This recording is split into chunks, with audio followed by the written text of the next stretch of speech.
I'm coaching in the newest season of the mid-offs, and one of my students is KatieB. The problem with KatieB is that she has no idea about Minecraft speedrunning or how to do it. So in this video, my objective is to make a presentation that explains all of it to her. This was so much fun. I'm having a great time coaching, and I'm so excited to see where Katie goes with this. By the way, every video that you see on this channel is streamed live on Twitch, so if you want to see these whilst they happen live, then follow my Twitch channel. Enjoy! Hi! Hello! Hello. Welcome back to the stream. Chat, yo. Oh my god. Where am I? What? Where am I? Ah! What the fuck? Hey. Where is all my stuff? Hey! Where's my sub goal? There. Chat, yo!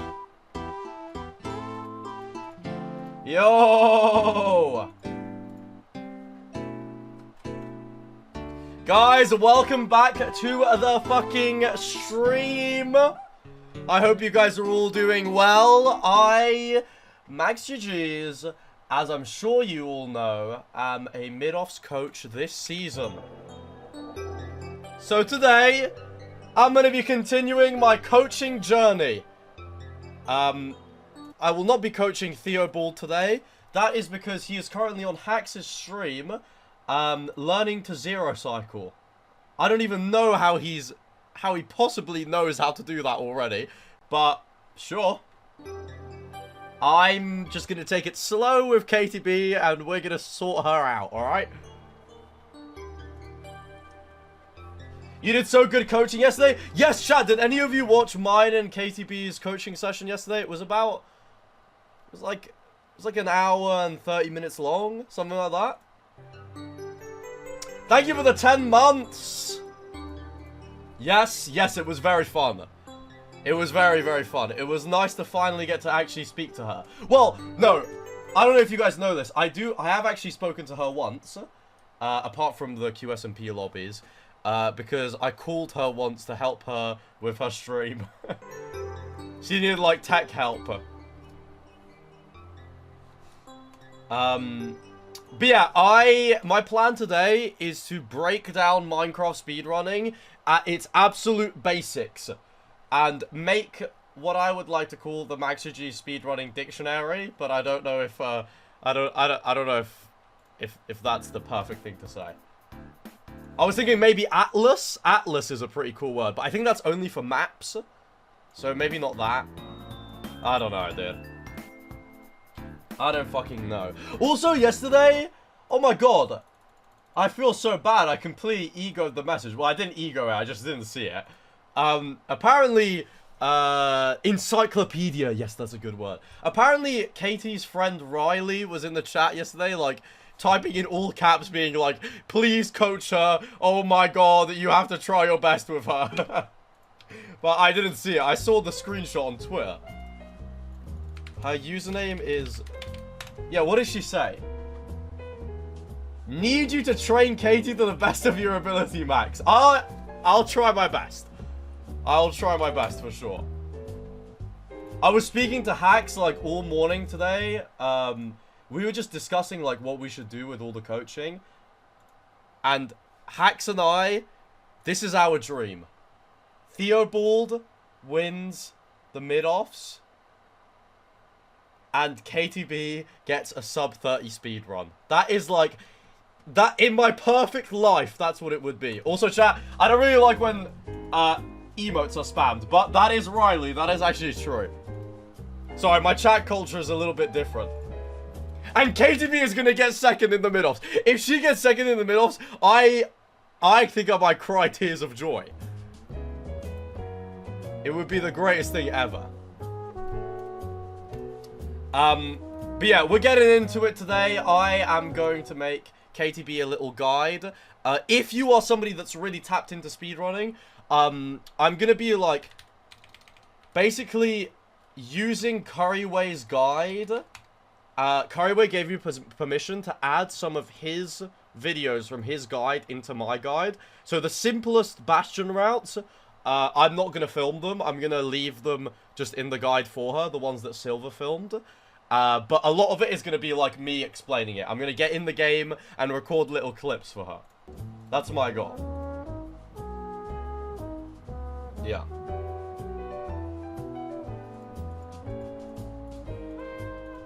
Etoile is already so fast, I'm scared. Fuck Etoile, who said that in 4 days he reckons he can beat me. You piece of shit. You don't know what the fuck you're up against, buddy. You French bastard. Alright. Also, I would just like to let you all know that no, I'm no longer in gold. For all the people that said I was a gold legend. And my 5 most recent times on the rank ladder, which are all in the last day, are 12:31, 10:53, 12:24, 11:40, and 12:44. So suck the fucking 12:15 average, you piece of shit. Alright? Fuck all of you. I'm tired of all of you being angry, being annoying in the chat. Alright? You are not MaxGGs, so don't even act like you are. You fucking Iron 3 backseaters that sit inside and watch Infume and then try and tell me why I'm worse than him. I know that I'm worse than him. Okay? Anyways, yes. I have already prepped a little bit for this stream. Because I thought it would be boring to try and figure out all of this thing before I go live. So I have broken down Minecraft speedrunning into every single step.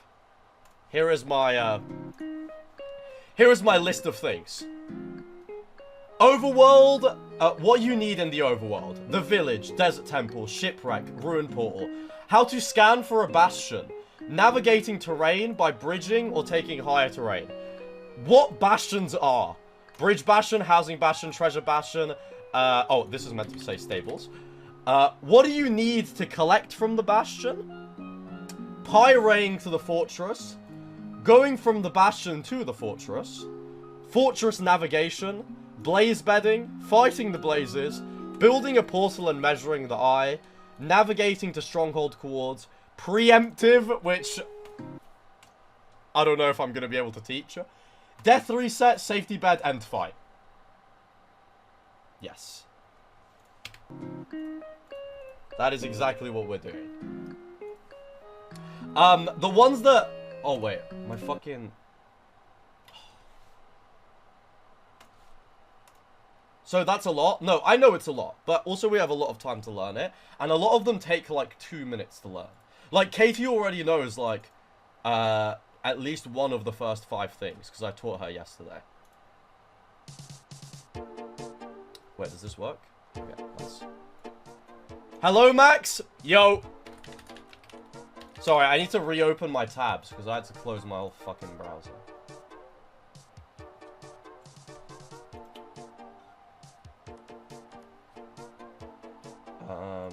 Did she finish getting it all set up? No, I think Hax is helping her this evening.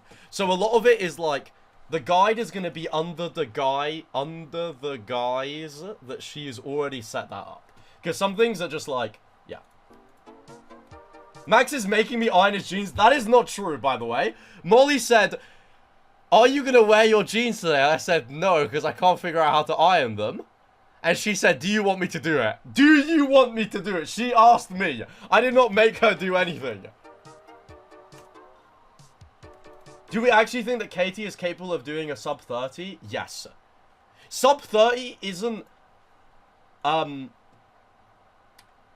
It is, like, not as unachievable as people think it is. It's definitely difficult. But sub 30 is definitely doable. Like, if she knew all of these steps that I was writing down, like, sub 30 is not insane to get.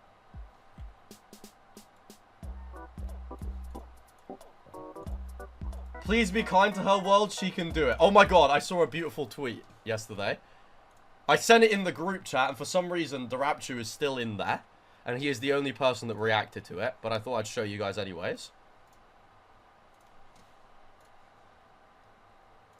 Team Hacks. At the end of the day, we really are a family. Oh. Oh, we really are just 4 random people. I'm taking... SpongeBob is Hacks, I'll be Patrick. And then they can fight on which one of those they are. I don't really know. I literally jumped for joy when I found out who was on this team. I'm very excited. I mean, chat, 1 week ago, did I not tell you that my dream was to coach KatieB? And now it's happening. Anyways, I only have 3 hours to stream today. And there is a lot to handle. So, we're going to get straight into it. Not too much stalling today.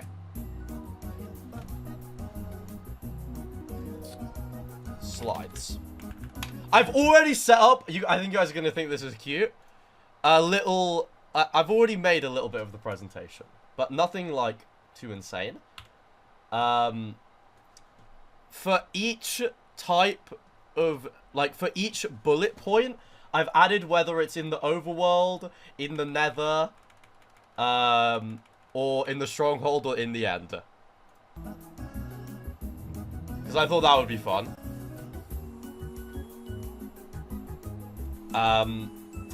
Yeah, so first thing, chat. Every good thing starts with a great title. So, what should the title be?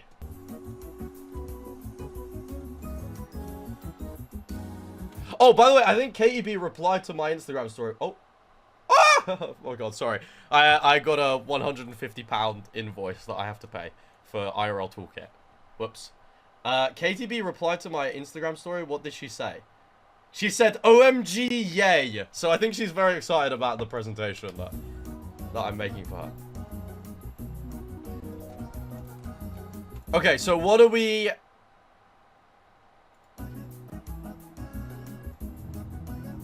Speedrunning without ignoring the gay one.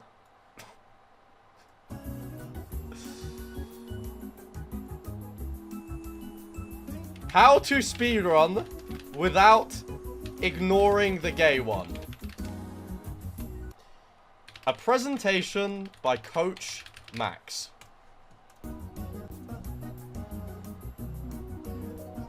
Right. So, first thing that I think we should do is just get through every single thing. Like, all of the titles that I have. You need a better slide design than this? No, this is fine.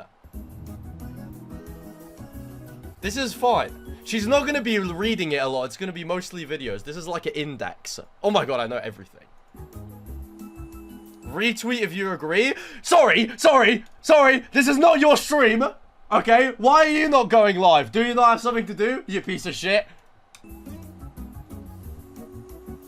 I'm going to do it exactly how I want. We'll add a splash of color after. You know what they say. Make it good. This guy is watching MaxGGs at his parents' 25th anniversary. First you make it, and then you make it good. Okay? That is what we're going for today. Village. I'll just put it on the other thing. Desert Temple. Ship. Wreck. And Ruined Portal. I'm not gonna lie, chat, we're not gonna be teaching her mapless buried treasure. She will be banning it every single seed in the mid-offs. I don't give a fuck. We're not doing all that. Right. After that, you enter the end. And you scan for the bastion. I think she knows how to do this because I taught her yesterday. But yeah. Shouldn't the head coach do this guide? Because they know a lot more about the game and aren't bad. You motherfucker. No.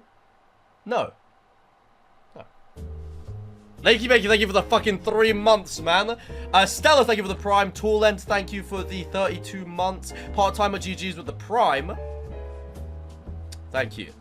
Thank you all. No, me and Hax have taken the decision that he's mostly gonna no, it's the wrong wording. Hax's priority is Theo and my priority is Katie, but that doesn't mean that he doesn't get to coach her and I don't get to coach him. It's just that it lines up better for our schedules and also our teaching styles, I think. Yeah. So, scanning for the Bastion. Navigating terrain. What is a bastion?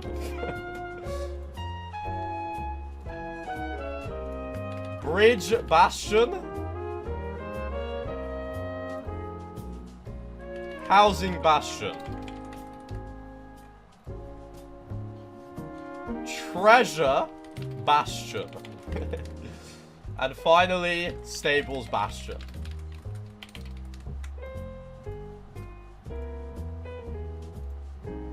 Bridge bastion clips. After the bastion, what do you do? Oh, what do you need from a bastion? That is a good point. So when you leave it, what do you need? Then, this one, difficult. Pyre. I told Hax that he should teach her Pyre, measuring the eye, and doing preemptive. But I'm going to record example videos for her anyways, but I don't think I'm going to be able to explain it quite like he can.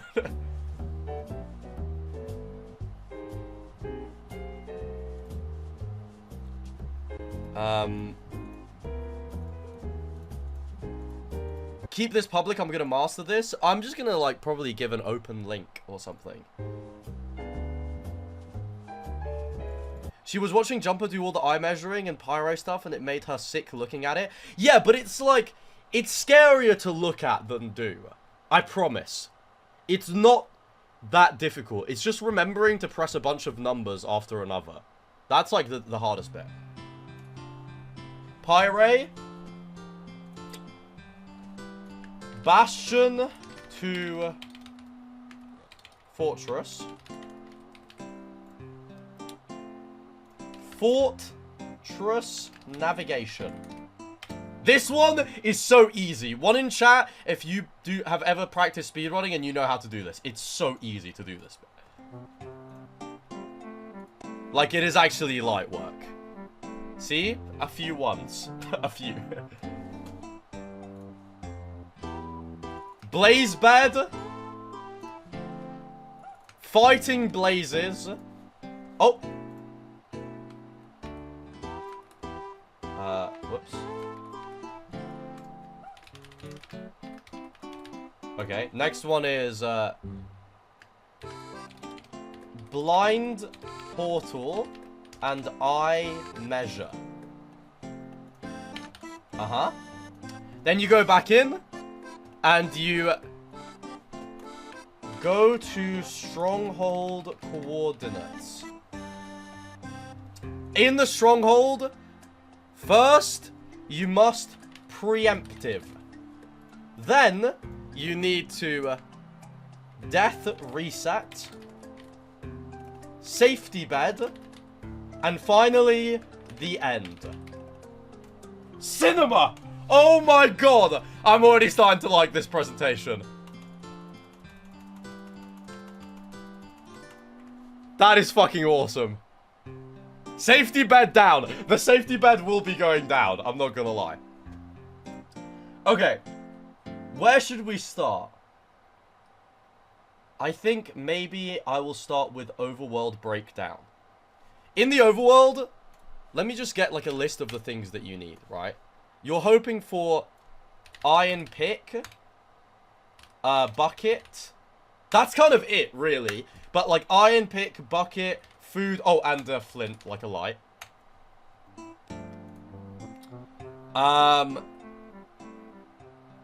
Blocks. True. I'm trying to think. And then axe plus shovel. Oh, wood. Yeah. Gold 3 XD. Etoile, let me read you my my 5 most recent ranked matches. And when you beat any single one of them, then I'll shut the fuck up. 12:31, 10:53, 12:24, 11:40, and 12:44. Okay? So, see you in like 3 months, yeah? Thank you. And, what else do you need? How many subs if I beat you in 4 days? Do you wanna... Nah, should I do this? I bet you 20 gifted... Etoile, that in 4 days' time, I will beat you in a best of 3. There you go. Or, whoever wins gets to decide the other person's profile picture for a week. What do you think about that? Not this again. Okay, so what do we actually need? Iron pick, bucket, food, flint, wood, blocks, axe and shovel, and that's like low-key it. Well, I guess this is gravel plus flint. Shears? Yeah, well, shears are only like when you have it. Like, there's some bonus stuff. Like, you can make shears and you can make pressure plate. Oh, wait. Can you even get TNT in a shipwreck? I don't even remember. Maybe not pressure plate. I will see this and tell you after. Cool. Katie's gonna be confused by the second slide. No, I don't think you guys should, like... I don't know. I'm just gonna say. I don't think you guys should, like, infantilize her. Like, Minecraft is actually a simple game when you break it down to its simplicity. And, like, she's gonna understand all of these slides, like, very easily, I think. It's gonna be fine. I think you could teach anybody to speedrun Minecraft. Like, it's chill.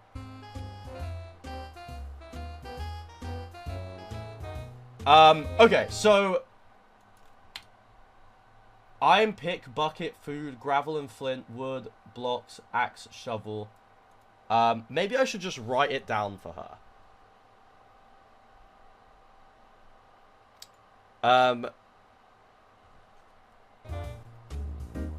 Is doing fucking 3 points and dunk and they think she can't make a shovel. Exactly! Okay, I'm gonna... Oh, boat. Oh, facts! Sofitsu! You know, the difficult thing is, like, explaining something that you do without thinking, you know? Like, when I play the overworld, like, I don't even think of... All I think about is how much iron I have. Okay. I wish I could, like, send a voice note in it. But I'm not going to record a clip just for this. Okay, I'm just going to go for what you need from the overworld. Usually. 7 iron. 4 cobblestone. Wait. Cobblestone. If you can't make axe, iron axe shovel. Find gravel. So you can find gravel to get flint. Needed for flint and steel. Uh-huh.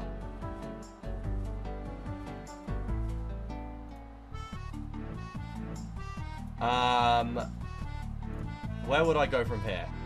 Find food, brackets, killing animals, or getting hay. Uh-huh. Say what the 7 iron is used for.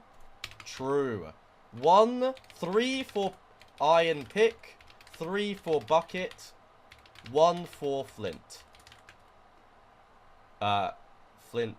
1 for flint and steel. Let's just put it more simply. Woodlight portal. I think woodlight is something that can be taught, you know? Like, when you're actually in the core. Because, like, then you could be like, okay, but when you do fucking map plus, then you get a TNT, then you explode the trees to save 20 seconds mining the wood. Like, it's like a bunch of, like, small stuff, you know?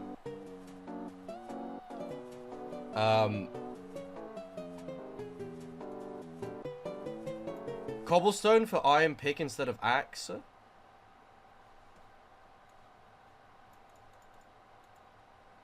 No, I think I've done it right. Well, I guess the first thing that you need is wood. Wood. Mine 16 logs.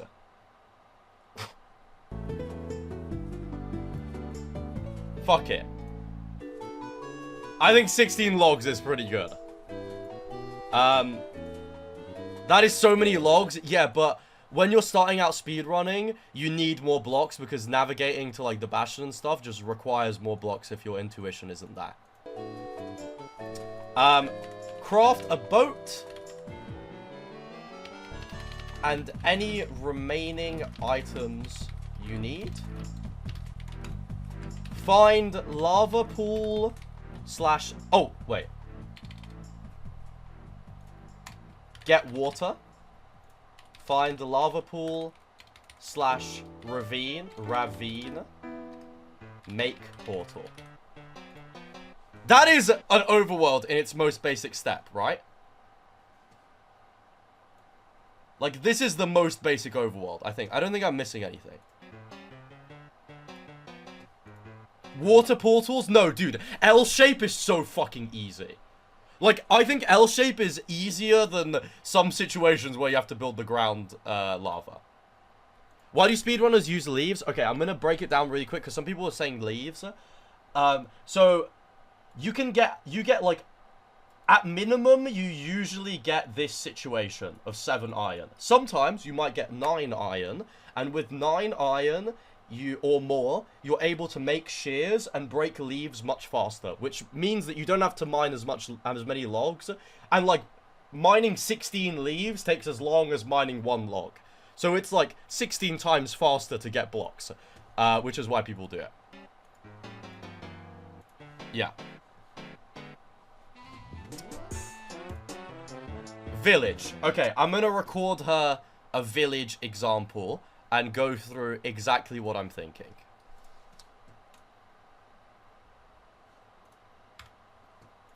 Let me pull this up.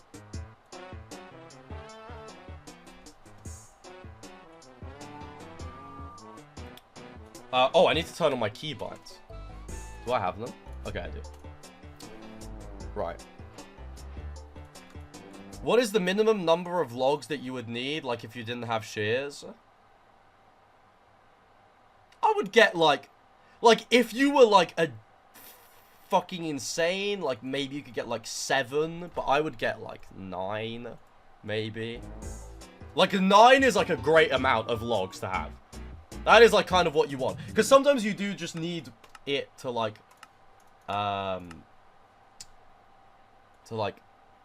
you know, navigate around. What's your fastest time? 9:47. For bullet point 3, did he mean pickaxe instead of axe? Yeah. Wait, what? Cobblestone if you can't make iron axe / shovel. Yeah. Because if you mine 4 cobblestone to get an axe and a shovel if you don't have the resources for it. Hello?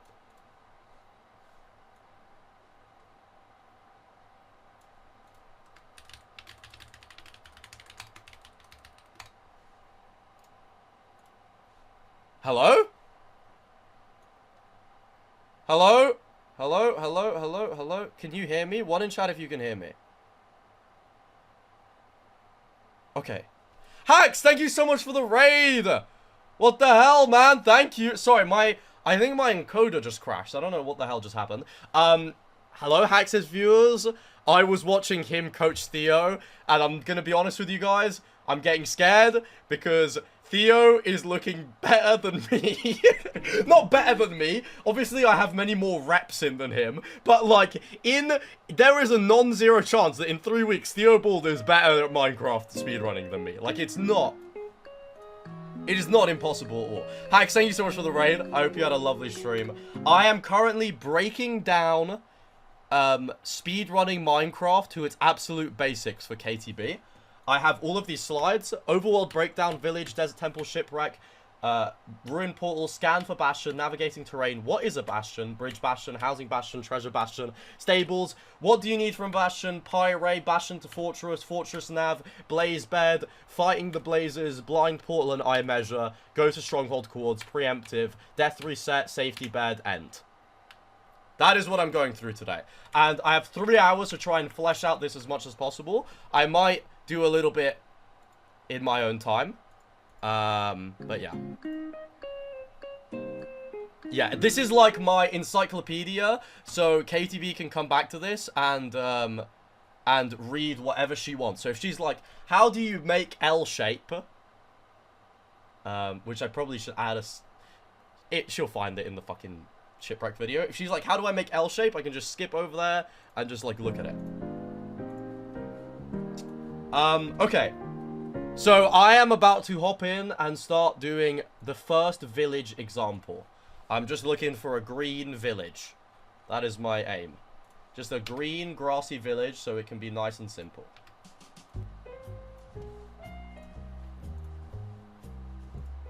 You should do colored keywords. Oh, that is a good method, actually. Maybe I'll color some keywords in for her after.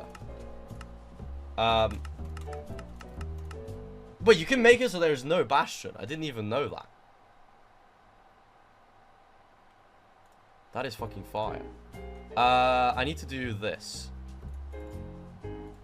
And let me put chat on screen. Guys. Yo.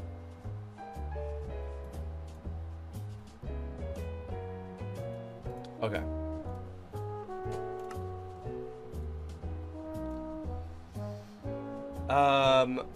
I'm trying to think, like, what is the best way to record this? I guess I'm just gonna go like this. Okay. Giving yourself creative mode as an option? I think this is better. Alright. Hi, Katie. This is how you do the village scene. I'm just gonna walk you through, like, kind of slowly how I do all of this. So the first thing you're looking for in a village is the building called the blacksmith. You can see it because it has the cobblestone and the furnaces. You go in here, and this should usually have all of your loot for it. As you would have seen in the first slide, I said that usually you get at least 7 iron, and here I have 9. The first thing that I always do is try and just mine 2 logs, so you can make a set of sticks and also a crafting table. So you go like that. There you go. The first thing I always would do is make a pickaxe. Then with 6, I would just go like this, and personally I would make shears. But if you're more comfortable just crafting the tools, you can just make a shovel and then mine a little bit of stone. Then, as I said, you grab some cobblestone to make some other tools. They're all super important for the run. Stone axe is to kill the blazes. The stone shovel is when you're in the fortress. And the iron pickaxe, I mean, it's Minecraft, so you have to mine things. I'm just grabbing a bed because that's like my muscle memory, but you don't necessarily have to mine a bed. And then what I'm going to do is mine some logs, like I said in the first slide. And then you're going to try and find yourself some food. You're looking around. Usually in villages, there's hay bales. It would be really annoying if there are no hay bales here. Which there might not be. But, I'm just going to... You could just imagine that there's hay bales because it's easier than... like, I'm not going to go and farm food, because it will just make the explanation longer. Usually there's hay bales. I mean, it's super simple. You make a boat, like I said in the first step. And then what you're trying to do is find a river or an ocean. As you can see over there, I see a river. There's an ocean over there. And then over there, if you can... I'll just get closer. If you can see here, you can see like fire. That is the lava pool. I think I saw another lava pool, but I was too busy explaining. But that is kind of like where you're headed. I'm just going to do it simply and go towards the... just go towards the river and try and find some gravel. Okay, there's some gravel right here. What you can do, like I taught you yesterday, is if you're not fully submerged underwater, it's easier to mine. So here is some gravel.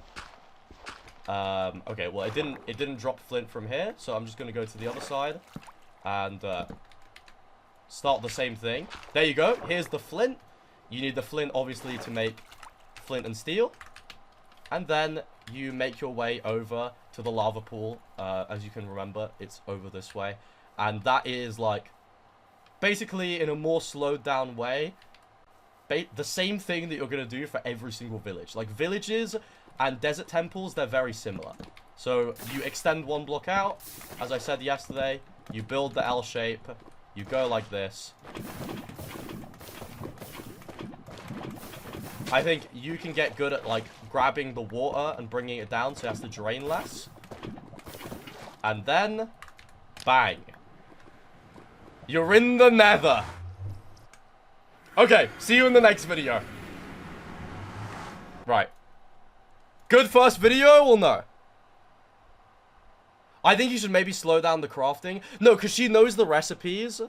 But, like, in the next videos, I probably will. But she knows the recipes. I just can do it faster than she can. But, like, it's more about remembering the steps, I think. Village.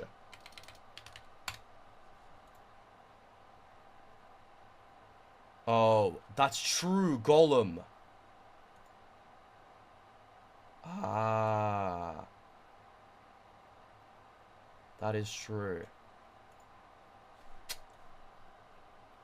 Well, I might have to hop in Premiere Pro after this. By the way, one thing that I didn't mention, but I'm sure that we will be able to remind you, is that if you don't have enough iron in the village seed, all you have to do is stack up 3 blocks and kill the iron golem. I can like start another village world and just show you exactly what that's gonna look like.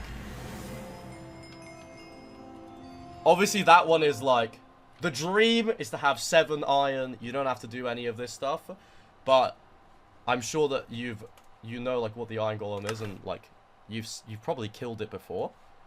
But we're just gonna load into one more world, and I'll just show you killing the golem because the tactic is super simple once you know it. Let's just hope that. Okay, it is a nice grass village. Oh wow, 2 blacksmiths. Okay, this is perfect. That is like the only item that I wanted. You need like a sword or an axe, because it's just the best way to deal damage to the golem. And what you're gonna do is stack up 3 blocks next to it and then just throw it like this. The timing is different, so if you're with an axe, you probably go like more like that. With an iron sword, it's different. But yeah, you just kill the iron golem, and it will always drop 4 iron. So this is the perfect amount to make 1 bucket and one flint and steel. And so if you're like, okay, oh my god, I don't have any iron from this, you go and kill the iron golem. Okay, yay. Right. There we go. Village 2. I know people were saying, like, what about 10 obby village and all of this stuff? I think that we don't have to get into all of the permutations immediately. Like, she can just learn, like, we just have to get the basics down of every seed type. Like, it's not necessary to do. I swear it's not always 4, it is in ranked. If you don't know what to craft with how many... Oh, yeah, but, like,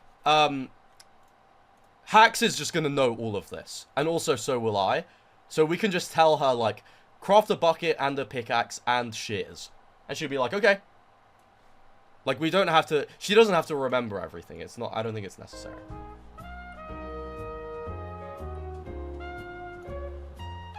Okay, village is officially done. The next one that we have to do is Desert Temple, which... This one is definitely more complex, but I'm gonna slow it down as fast as possible, as slow as possible.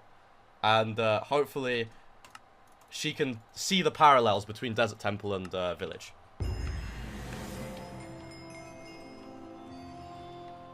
Slow it down as fast as possible. Yeah. Surely she doesn't explode. Yeah, but it's a bit of like... It's kind of like mid-off's history. Like, you have to blow yourself up once. Right.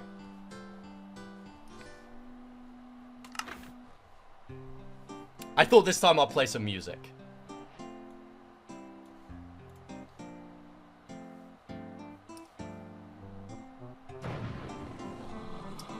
Okay, this is the desert temple, which is, it's very similar to the village in its structure of, like, what you do in the overworld. But it has a very different beginning. You don't start at the blacksmith. You instead are always looking for this strange pyramid. I think it's most easily identifiable by, like, the orange. So, like, if you're, like, sometimes you spawn not next to it, and you're like, oh, there's the orange. I see it, I'm gonna run to it. So, yeah. It's a big orange pyramid. The two best ways to enter it is from the main front door. If you can't enter from there, then you're usually scaling the side, and you can enter from this little door. And if all else fails, you go through the top and jump all the way down. I spawned right next to this, so I'm just going to do it like this. And I'm sure you've been in one of these before. You cannot mine the blue block. Mining the blue block will make you fall onto a pressure plate that is trapped with TNT. So what you're going to do is I usually just, wherever I enter from, I just stand on the first block that I see. So I'm just going to go like this. And you're going to be fine. It's fine to take some fall damage here. And what you're looking for is to collect the TNT from the bottom. So you need to line yourself up and break the block that's under the pressure plate. And you go down here and start breaking everything, right? Once you've broken all the TNT that's down here, you need to place one TNT like this. And then you can go like this and like this. It looks like it's going to kill you, but I promise you it only does half a heart of damage. And look at this. You've collected like an entire inventory's worth of random bullshit. But some of it is really useful. You get diamonds, iron. You know? It's very good. Then what I would do is line yourself up with the hole and just go up like this. Very simple. Very easy. The great thing about desert temples is that you get TNT, which is something that is not very seen in other seed types. And the dream is for you to explode trees with the TNT. This is like a little bit of Minecraft tech. It's probably easier if you learn it like whilst you're doing it. But if you're like this, like in between two trees, it can be really good to like just stack up 1 or 2 blocks, elevate your TNT, and then explode it. And this should hit both of the trees, hopefully. Yep. And as you can see here, it mined 14 logs for me. So you don't have to go and make an axe and everything and be like, oh, I have to mine all of this stuff. If you can't do that setup, because there's no trees in proximity of each other, you can usually just go like this and like do this method just next to 2 trees. Like, that will do like the same thing. You just need to collect 2 trees instead of 1. Now, the next thing that I would do is immediately begin to craft like the same basic items that are from all of the other overworlds. So you're going to start with a pickaxe. There is in some rare occasions like this one that you actually get a diamond pickaxe instead of an iron one. So at this point, you're going to make a diamond pickaxe. If this happens, me and Hax will just tell you to craft that. Then you have 5 iron. I would personally craft 1 shovel here. And then you can have the 4 iron that, as I said before, is perfect for a bucket and then the flint and steel. So you're going to craft a bucket. And then finally, I don't have enough sticks, which is why I got confused. You can craft your stone axe. Sometimes it can be an iron axe. Sometimes it can be something else. Then I would go and make the boat. Get your boat in whatever we decide your boat slot is. And you can begin to clear your inventory. You'll get more used to this whilst you're doing it. But usually you have to throw out all of like the things that you're like, I really don't need that. Bones, horse armor, saddles, chests, saplings, emeralds, even though they look nice, you never need them in a speedrun, apart from if maybe you're hacks and sometimes you do need it. I would usually just throw out the sand because you have a load of blocks. And yeah, this looks pretty good. I mean, it's a few more than I would usually carry, but like that's fine. And then if you see right here, there's some gravel over there. I'm going to teach you how to do the TNT gravel setup. Oh, I did the tree explanation. I forgot to grab my my thing. Where the hell did I put the pressure plate? Does anyone know where my pressure... I'll just make it out of wood. It's fine. Usually you have a pressure plate. I was getting lost in the source. Oh, it's in my offhand. Okay, never mind. I didn't notice that. So I actually did remember. So what you're going to do is instead of going down in the bottom and mining it with your shovel or whatever, if you find an open gravel that is not blocked off by any other blocks around it, you can do this very simple setup that will blow up all of the gravel for you. You place a pressure plate, you place a TNT above it, and then you swim. And that will blow up the gravel. And as you can see here, I got my flint. Whilst you're in the river, getting yourself the flint drop, you can also get yourself some water. And then it is time to find the lava pool. I think there was one right here, from what I remember. So we'll just head over there. Also, you'll be eating the whole time, but, like, I'm not really setting up for a real speed run, so it doesn't matter. And then the lava pool, oh, it was up here. You're going to do the same exact thing that you did from the village. Go like this. You know it by now.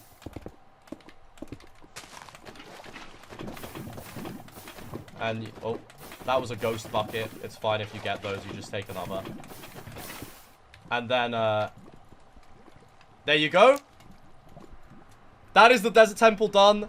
I know it's more complex, but I promise you, once you get the hang of it, it's going to be really good. Okay.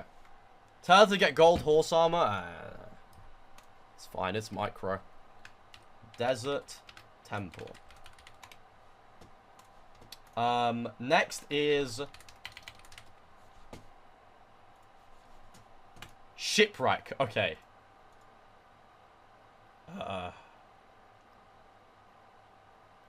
Okay.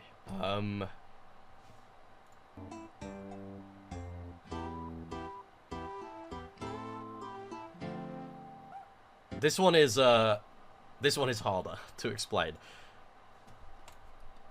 Come back to this later.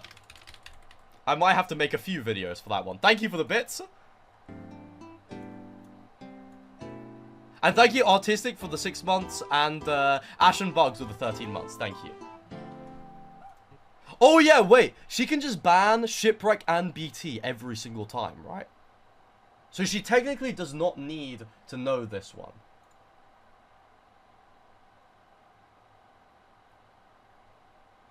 Okay, well, I think we should teach it to her anyways, just because, like, the idea is there. But me and Hax will probably just tell her to ban both of them every single time. We'll do Rune Portal, though, because it's important. Oh, fuck. Wrong button.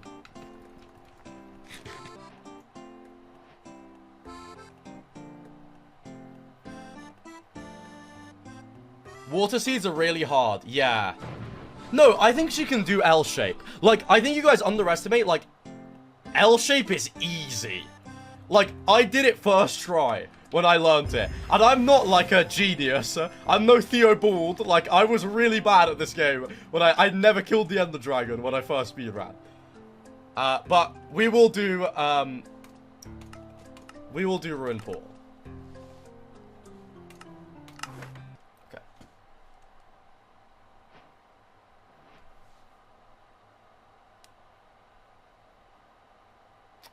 But yeah, if we just ban the ocean seeds, it's like probably more fine. Okay, this one is the ruined portal. It is what they call the fastest speedrunning seed. Wow. Okay, for fuck's sakes. It would have been nice if there was just a fucking completable one. I'm just gonna refilm all of that. Fuck it.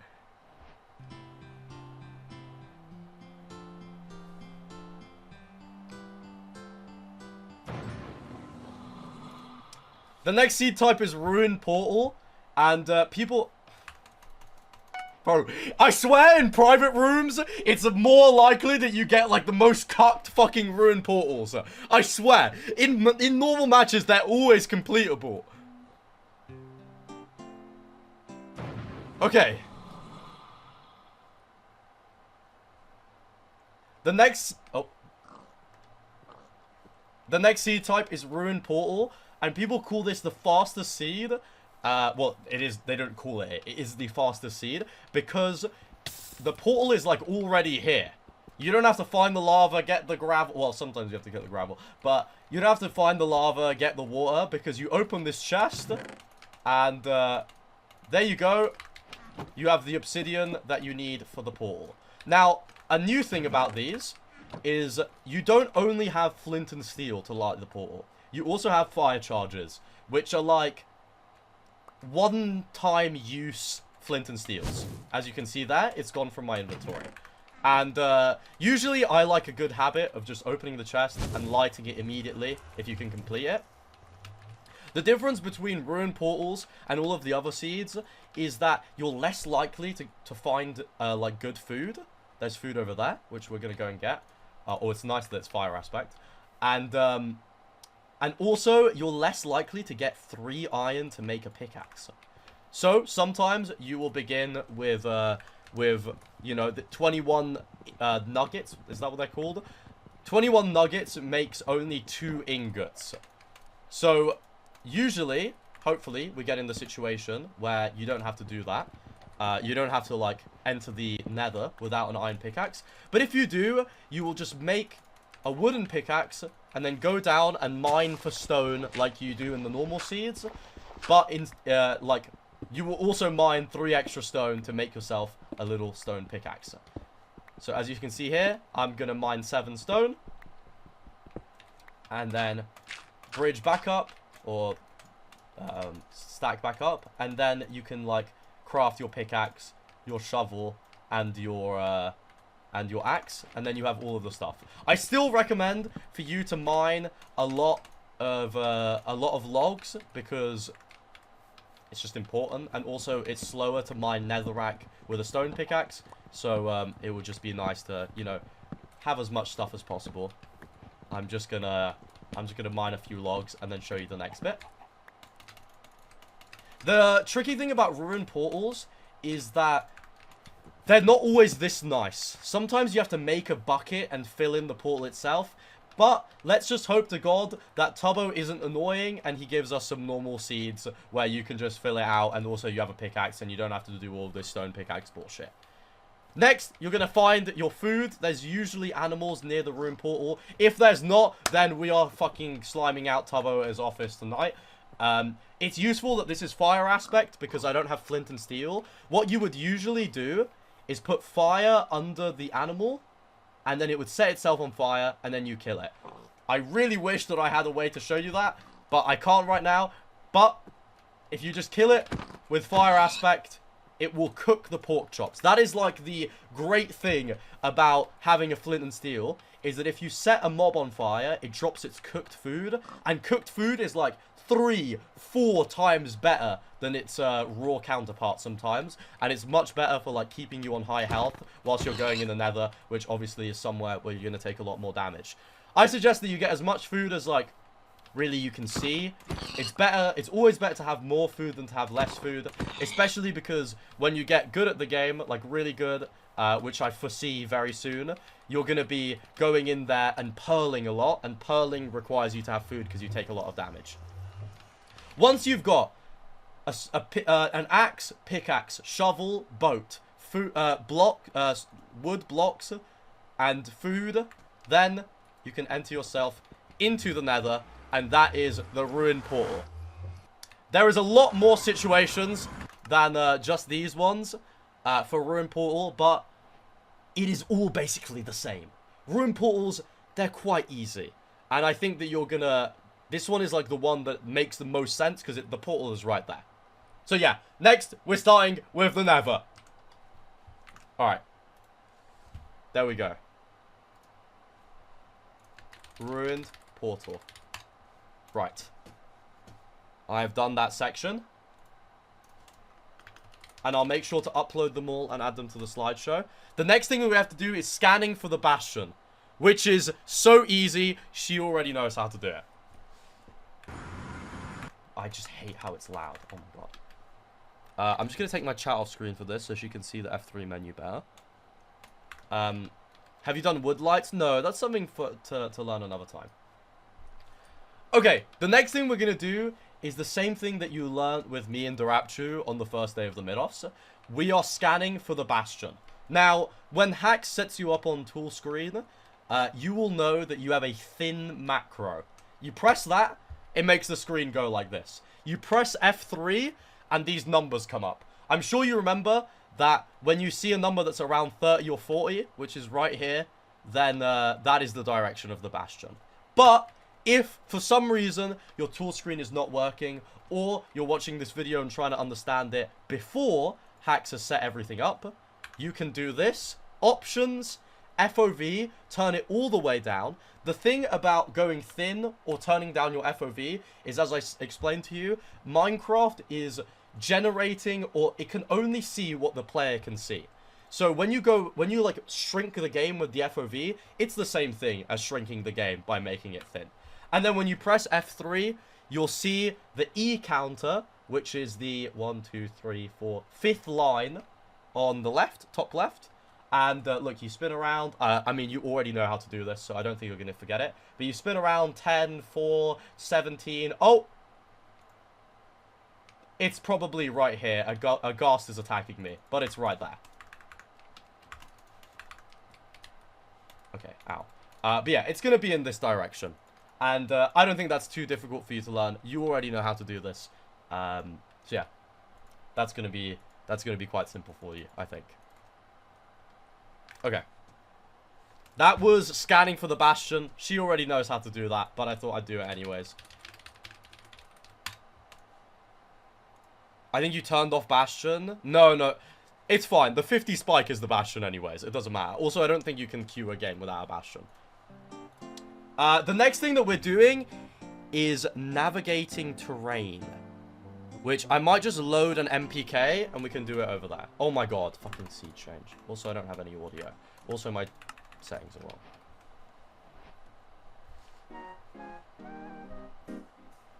This is fun, man! I'm really happy to be explaining it all. Like, I really like teaching people. I know that people trolled and said that I was going to be a bad teacher, but, like, this is really fun. Do you talk about the RD and entity distance? No, because she's going to have standard settings enabled. So the 20... Because we're not doing BT, she can always just start on, like, 20 and 500, and she won't need it. Okay, let me load an MPK. What is the next thing? Oh, navigating to the Bastion. Okay. Nether enter. Okay. Okay, so now we're navigating to the Bastion, and I have two main tips for this. Let me just actually find it, because this is a different world to the last video.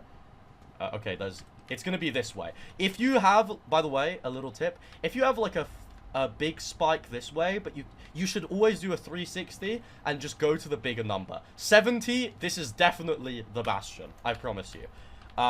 There's a fortress here. This is usually not going to happen, but you can just ignore it. And my two main tips for going to the Bastion is you always want to take the higher terrain. So to go in this direction, I wouldn't go down here. I would instead try and take this up a bit and then find myself going that way. That is like the big thing. Going in the Nether is all about going up and staying up. Now, if you remember, I taught you how to bridge, which is holding Shift, A, and S, and going like this.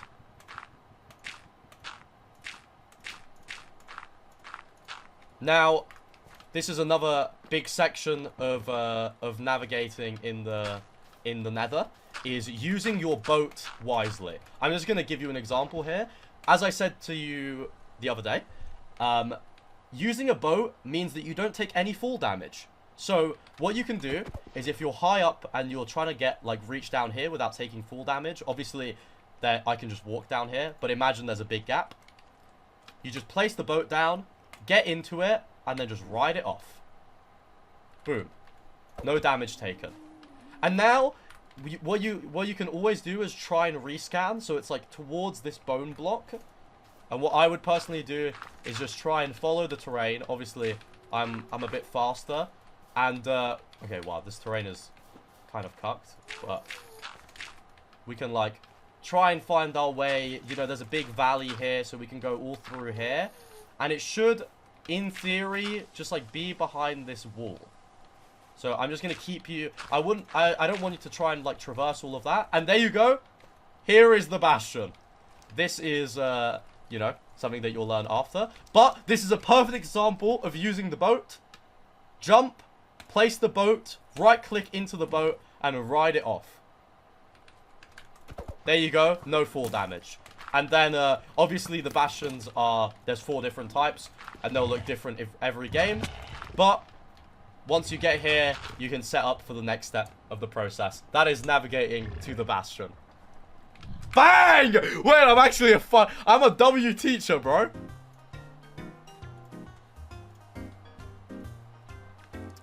Navigating to bastion.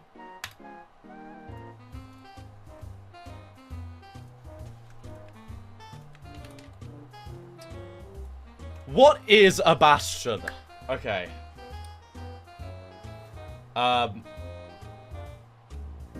I might just have to do a simple bastion route and show her. I think.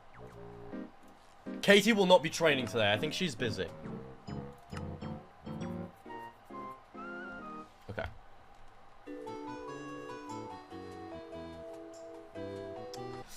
Here we go.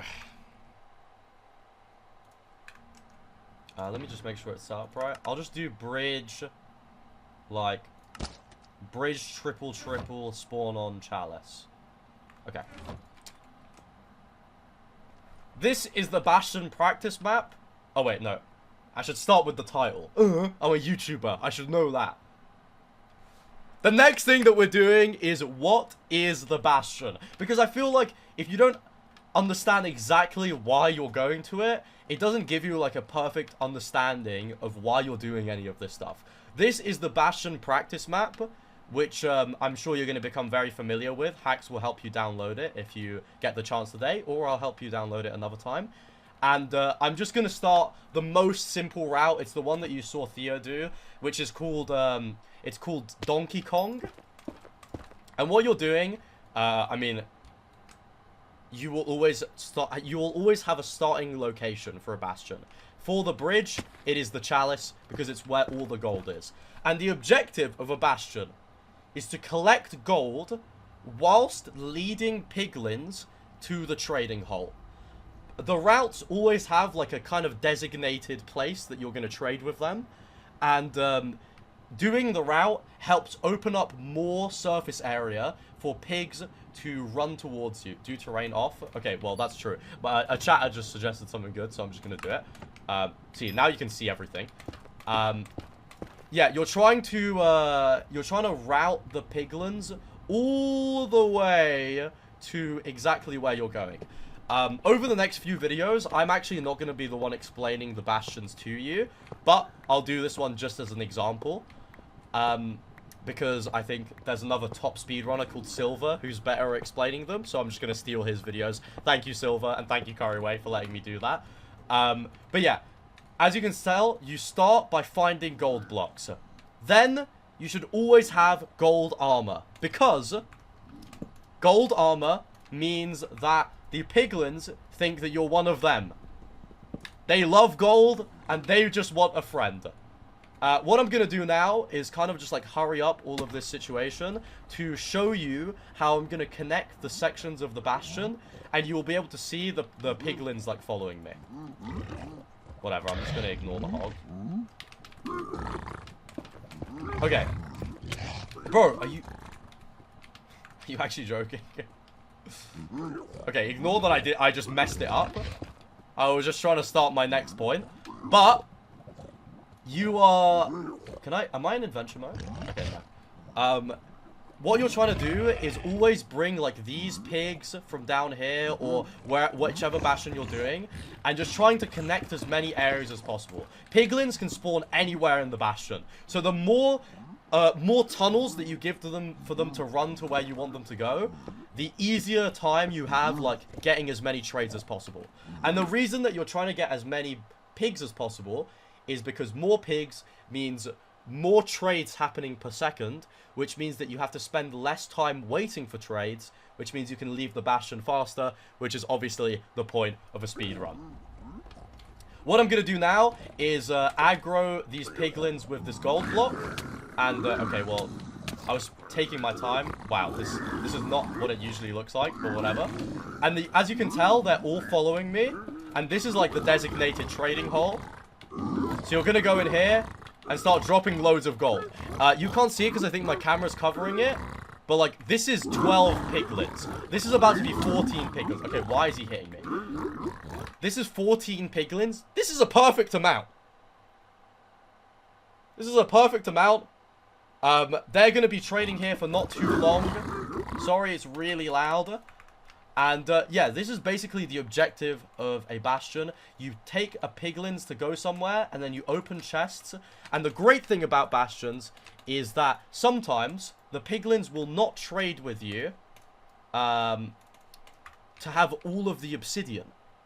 Because obsidian is like one of the rarest trades. So, with the MCSR ranked client, which is what we're playing with, if you open a chest, there is always one chest in the bastion that has at least 5 obsidian. And that is what they call the 5 obby chest. That is what they call it. So you find the 5 obby chest, and then, oh wait, I didn't place gravel down. And then you collect all of your trades, and, you probably want to wait here for a little bit longer, because there's not as much string. But, as you can see here, you have a good amount of string, which you need to craft beds. You have a great amount of ender pearls, and, during all of the bastion practices, you'll be able to learn, like, you know, you split your pearls, you split your string. I kind of have it, like, instinctually, but in the end, what you're looking for is around a stack, at least, of string, some pearls, some obsidian. 20 plus obsidian is really what you want. And then finally, fire resistance. We'll probably make you get a bit more than usually other people would, but this is really important for fighting the blazes. But yeah, that is why we do the bastion. Not true, actually. You're just guaranteed to have 5 obby inside of the bastion. You can split between multiple chests. Yeah, but like, you know, blah, blah, blah. Like, it's fine. Oh my god, I ruined my small, no. Large icons. Okay.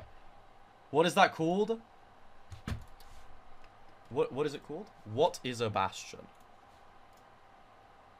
What is a bastion?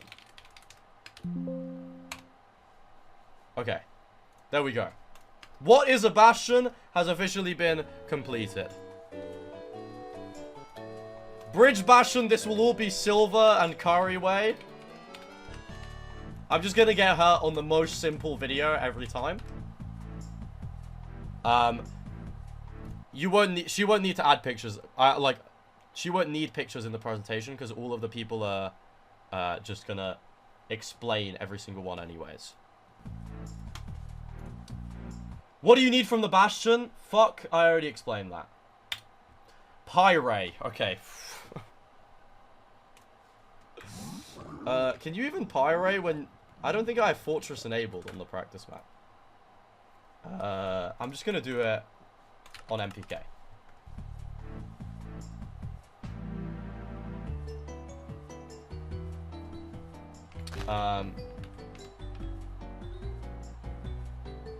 Fortress enter. Okay, I'm just gonna do it like that. Chat, yo. Okay, where the hell is the bastion?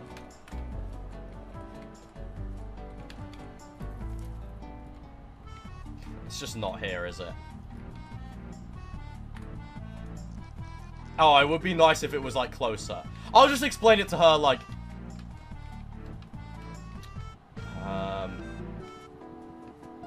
Alright, we're not doing this one. It's not even open.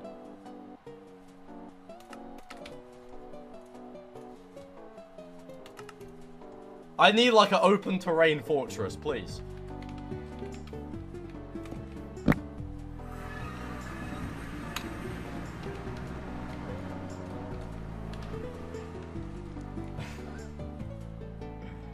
Really? Bro, I just want one that's like above a huge lake of lava. Like every single ranked game is like that.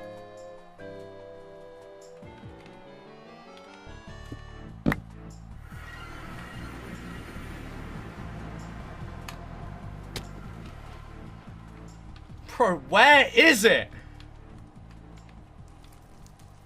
Okay. This is fine. This is fine. I'm gonna just do it over here. Okay. Right. The next thing is finding the fortress. Usually you would do this inside of the bastion, but I wanted to find like an easy fortress to spot, so I loaded some worlds in. But like imagine you're in the fortress, not in the fortress, in the bastion, and what you're trying to do is find the blaze spawner. I explained this a little bit to you in the first stream that we did together, but this is going to be a little bit to explain, and Hax is probably going to explain this better than me to you, but I'm just going to give it a shot. Maybe this is something that you can just watch a few times to try and get it in your brain. I don't expect you to get it immediately, though. Are you actually joking? Aghast? Really? Okay, I'm gonna go kill this guy. You're getting a side quest inside of it, because if not, it's gonna distract me.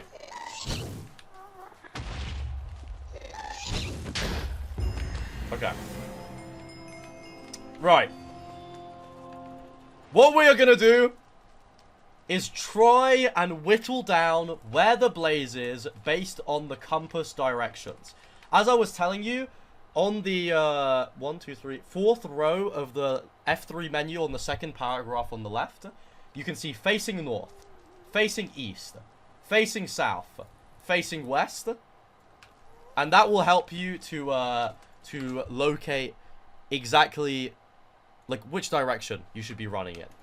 The first and most important thing about trying to find where the spawner is pressing this exact hotkey. It is called F3 plus G. You hold F3 and then press G, and it opens this thing called chunk borders. These are useful because it tells you when you're crossing into a new cardinal direction. As you can see here, this is like the apex of a chunk, and you're crossing into different directions based on the corner. What you're going to be doing is trying first to load where the fortress is. So what I just did here is usually you start at 20 render distance. You're going to hold Shift, F3, and F, and just hold it down. That will bring you all the way to 2 render distance. Then you're going to press Shift and F3, but no F, to open this, which is the Minecraft pie chart. I'm just going to check that you can see it. You cannot see it, so I'm going to move it up. Hold on. Me and Hax will have it set up, so you are... You either don't have to remember these numbers or you do, but I'm just going to tell you the numbers anyways. This is basically like a filing cabinet of different Minecraft stats. And the way to get to the introduction of the filing cabinet is pressing 0. So you have to press 0, 3... just keep pressing 0 until it looks like this. But for this, it's going to be 3 times. And then it is basically always the same numbers. 5, 1, 1, 3. This root tick level entities, block entities, that is the name of the pie chart. This is the pie chart that you need to find the blaze spawner. The reason that this works is because the blaze spawner is a block entity, because it is spawning entities. Blazes are entities. And what you're trying to do is up your render distance until you see a blue line, because the blue line is the spawner. But the way to do that is pressing F3 and then F. And as you can see, it says render distance 3, render distance 4. This is slowly upping my render distance. So you can just increase it. And there you go. When I made it 8, the blue spike appeared. That is how far the spawner is from exactly where you are. I am 8 chunks away from the spawner. But I don't know in which direction I should go in. I'm just gonna...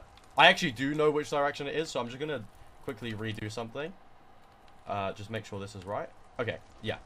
So what you're gonna do is try... No, you're not gonna try. You're just gonna do it. What you have to do is whittle down the render distance by 4. So this is at 8. You have to go down to 4. The reason that you're doing that is because the Minecraft player can only see within 4 chunks on the pie chart. So you are just like, you have to take it down 4 chunks and it will unload the pie chart. So once you go down 4, you just press Shift F3 and then do it again. Oh, you press F3 and then Shift F3, whichever one works, and it will open up your pie chart once more. As you can see here, the blue line is not there. So what you're going to do is go back up 3, because now you're 1 chunk away from being able to tell where the fortress is. You're at a corner, and here you're crossing into the next chunk. So this is technically the 8th chunk, which will tell you which cardinal direction you're going in. This is the most simple, like, explanation. If you cross into this chunk, as you can see here, I crossed into it. It didn't go blue. So now, you're gonna do a 90-degree turn and cross into the next chunk border. Boom! As you can see, the blue line has reappeared. And so, because I crossed into this direction, I look forwards, it says facing north, which means that the blaze spawner will be north, because the 8th chunk is in this direction. Sometimes, it will require you to do weird stuff, like going back down and then back up, but just to make, for simplicity's sake, I'm not going to explain that to you right now, and it's something that hacks can do. Once you're done with this, you can just hold F3 and F and bring yourself back up to 20 render distance, or you can go options, video settings, and turn it up like this. Either way works. At this point, you can turn off the chunk borders and head towards the north direction. So I'm looking around. I don't see it round here. There's an opening round here. So, like, maybe I'm going to try and tackle that direction. Also, it's important to know that it can be northeast or northwest. It is, if I open the, I'm going to open paint for a sec. It is not exactly in that direction. It is instead creating a quarter of the cardinal direction circle and telling you that it's going to be somewhere within this. Okay, it looks like pizza, but ignore that. So you can go northwest, northeast, or it could just be directly north, and it can be found anywhere across this this pie, basically. I'm going to take you... I like can kind of already tell where it's going to be, but when you see like an opening, you should head over there, and if you can see this, this is the fortress. So finally, you will make your way to the fortress. Make sure you have fire res on, and then boom, you have made it to the fortress with Pyre. I know it's super complex, but the more times you watch it, the more you're gonna learn. And the spark notes are: you open the chunk borders, you lower your render distance with Shift F. Sorry, it's confusing when I have to look at the keyboard. Shift F3F all the way down to 2. Then open up your pie chart, press 0005113. That's usually what it's going to be. Sometimes it's different, but me and Hacks will be able to catch that. It's almost always 5113. And then you slowly up your render distance with F3F until you make it to the blue spike. Then you go down 4, refresh your pie chart by pressing F3 and F, and then F3 and F. No, F3... Shift F3, sorry, it's so confusing with all the names. To turn off your pie chart, you press Shift and F3, and then Shift and F3 again. And it should clear up the pie chart, then you up it by 3 and walk through the 2 cardinal directions, and you should be able to find the fortress. Just like that, it will give you that quarter of the circle to go towards. I know this is confusing. It's easier when you actually do it in practice, but I believe in you, and you will learn Pydar, I promise. That is how to find the fortress with Pydar. Okay, there we go. It was a bit of a confusing explanation, but Hax is going to teach her. It's one of the things that Hax is like, I told him you're going to teach her this. So.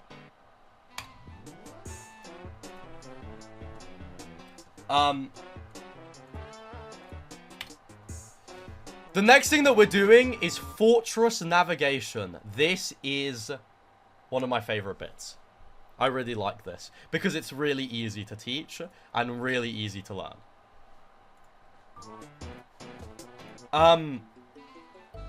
Right. If I do the Blaze practice map, is there a way for me to, like...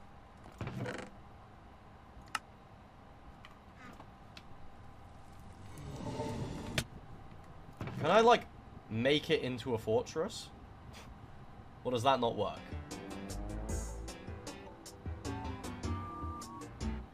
I think not, maybe. Just use MPK. Yeah, alright, fuck it. By the way, chat, yo! I hope you're enjoying this. I hope you guys are learning. Fortress enter. I know it's quite a lot to learn, but I believe in Katie.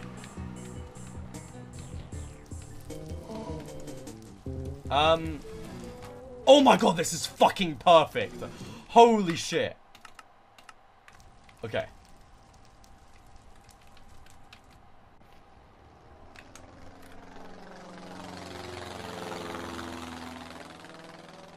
W coach, thanks man. Thank you. Alright. This next thing is super simple. I think she's gonna get it immediately. Okay. No, I'm not starting with okay. That is a bad beginning. The next thing is finding out where to go in the fortress. Because the blaze spawners are not always... Like, fortresses spawn kind of randomly. So you're not going to be able to be like, okay, if I go to 100, 100 on the coordinates, there will be a blaze spawner. It's always different. But the easy way to differentiate them is that a fortress always has a good side and a bad side.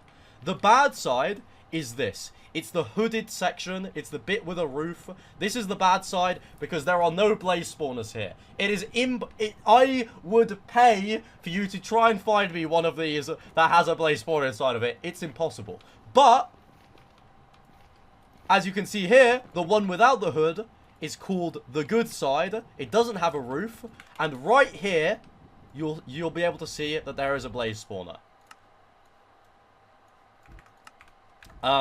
So yeah, there is a good side and a bad side to the fortress, and you might be thinking, well, if I can't immediately see the good side like I can here, how do I find the good side? And that is honestly very simple. It all starts off, let me like, oh wait, I've gone to the good side instead of the bad side. Let me just like, I don't know, go here. Sure. Alright, so imagine you're like deep inside of the bad side and you're like, I have no idea where I'm going. Where should I go? Like, what am I doing? I'm going to teach you the first thing, but another thing that you can keep in mind is sometimes if you can see that there's an outside, you may be able to actually get up on top of the bad side and see the good side.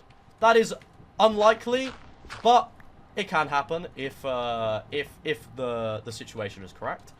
But what you're looking for, if you're like trying to get out of this ugly bad side and find the good side, is you're trying to look for stairs and balconies. If you see stairs, go up them. No, if you see stairs, don't just go up them, follow them. So follow stairs. I'm pretty sure this is right. And once you follow the stairs direction, you're looking around, and here, this is a balcony. You can tell because it has fence gates and this little ridge outside. If you see a balcony, go the other way. It's like balconies. Oh, somebody actually just helped me in chat. So what you have to do is go down the Neverwart stairs, but go up all of the other stairs. So if you see these, go down. If you see normal stairs, then go up. Thank you, chatter.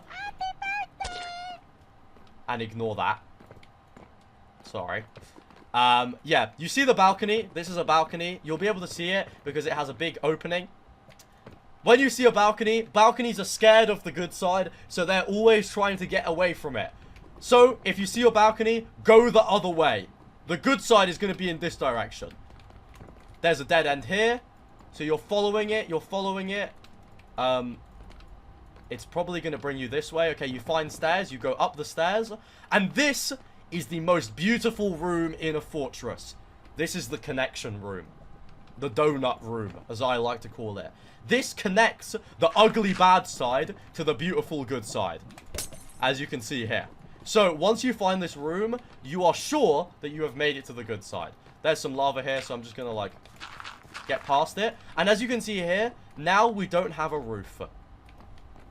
And from this point, there's some other mechanics that you can learn. But what you're really looking for is the staircase. Can you see that that's a staircase? This thing down here? That is the staircase that generates a blade spawner. Hold on. As you can see here, there is always a little staircase, and it goes up to the blaze spawner. No blazes are spawning because I have it on peaceful mode, so I don't have stupid wither skeletons attacking me. But here is the spawner. It always has these little staircases going up to it, and there will be like a pathway leading to it. If you are approaching the fortress towards the good side, and you're thinking, can I see the spawner? There is a really easy way to tell if it's a spawner. Firstly, you can see the fences. The fences, these fences like this, they only spawn around the blaze spawner. And also, something that you'll be able to tell if you're looking from down below, is there's always this weird lip. For some reason, the blaze spawners have this weird lip to them that doesn't happen on any of the other, like, fortress sections. So if you're, like, looking up from here, no lip. Just, like, completely smooth.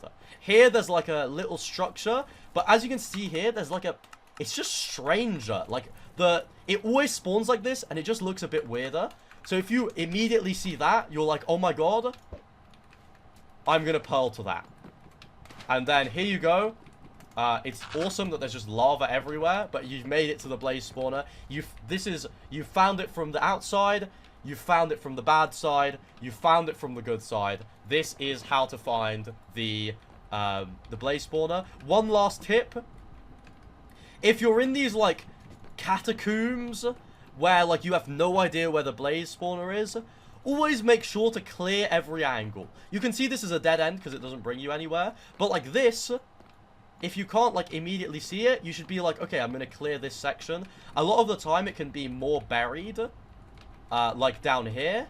And you should, like, immediately clear out as much area as possible, because sometimes the blaze spawners can spawn deep in walls and stuff like that.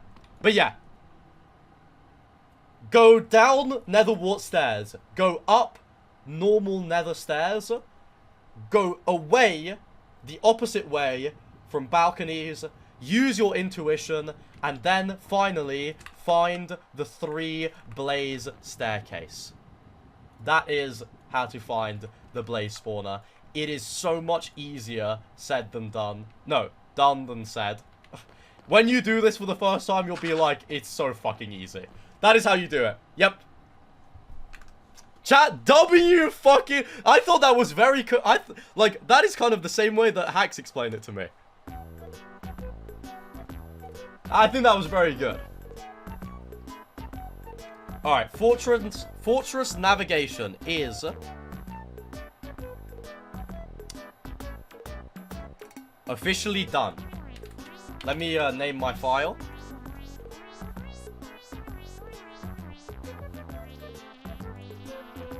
Fortress nav. Alright. Next one we have to do is blaze bed. I think I'm going to teach her donut, buried blaze bed, and open blaze bed. Is there anything else that you think that is, like, important? I don't think so.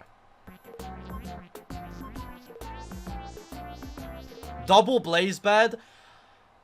I think double blaze bed is, like, a bit much.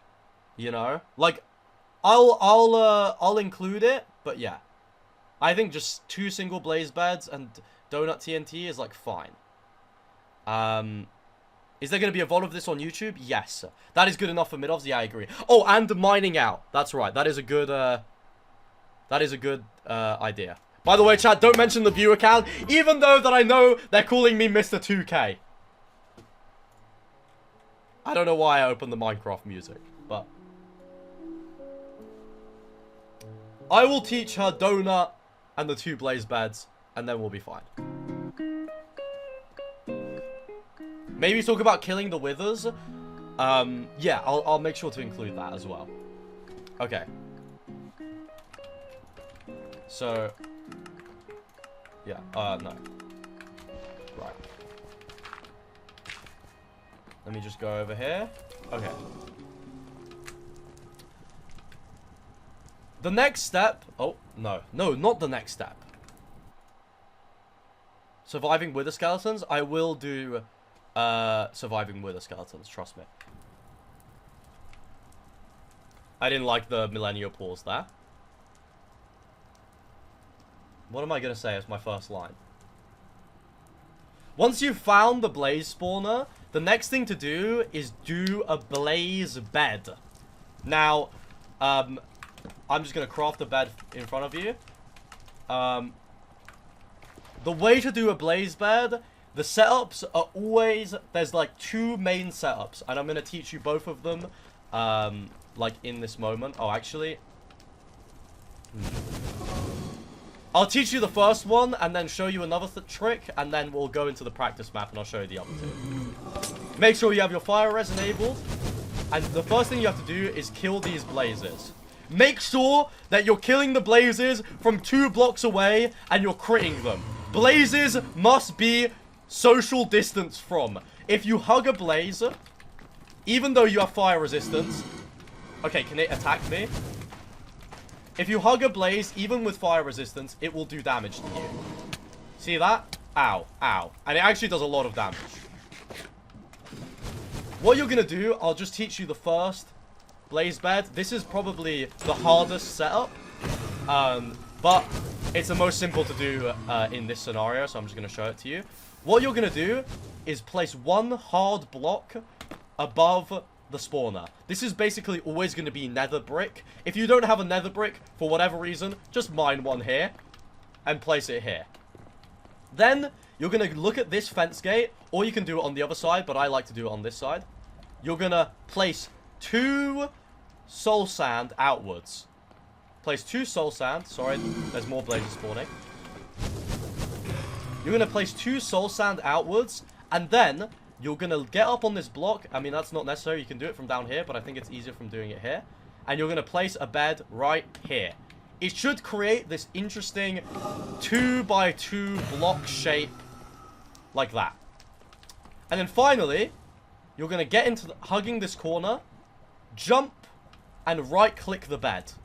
The bed is going to explode, and it's going to open up all of the area. As I explained to you yesterday, at the time of recording, blazes want more area to spawn. The more area there is, the more likely they are to spawn.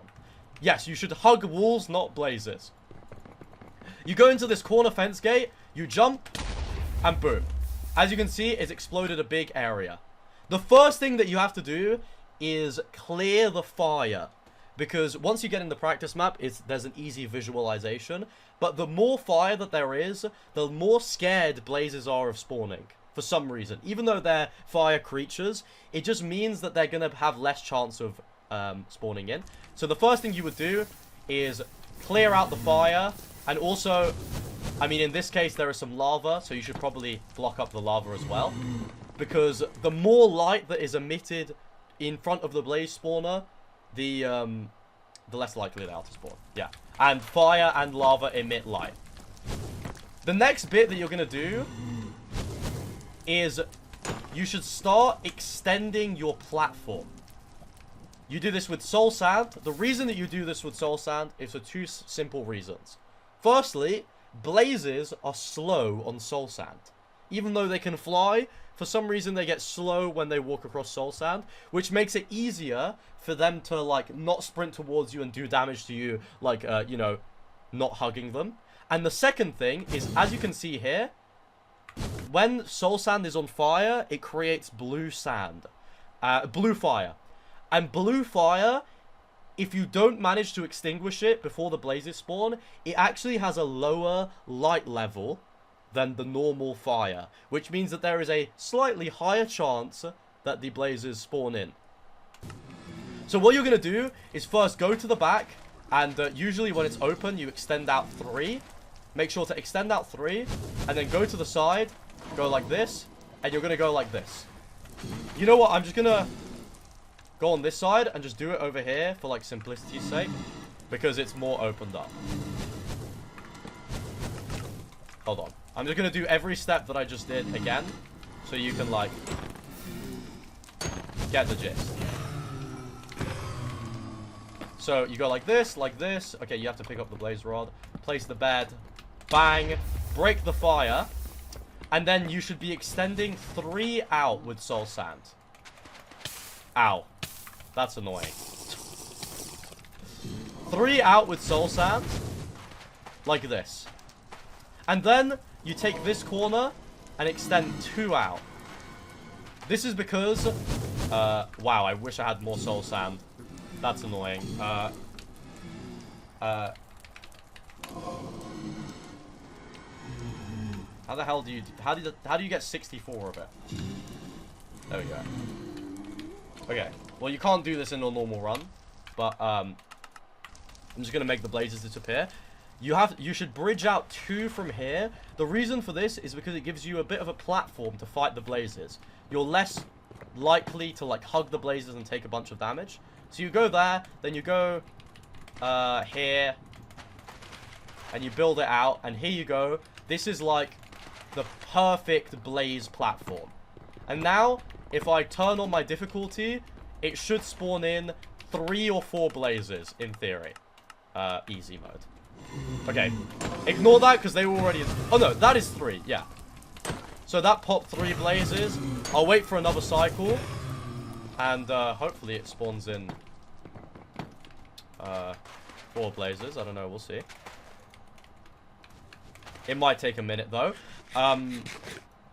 Whilst I'm here, if you're watching this on stream, everyone remember to Twitch Prime.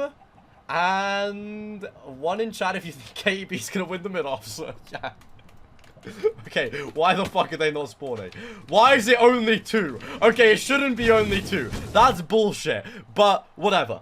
That is the first setup for Blaze Bed and how you open up the Blaze Spawner. Now I'm going to open the Blaze Practice Map to show you the 2 other setups.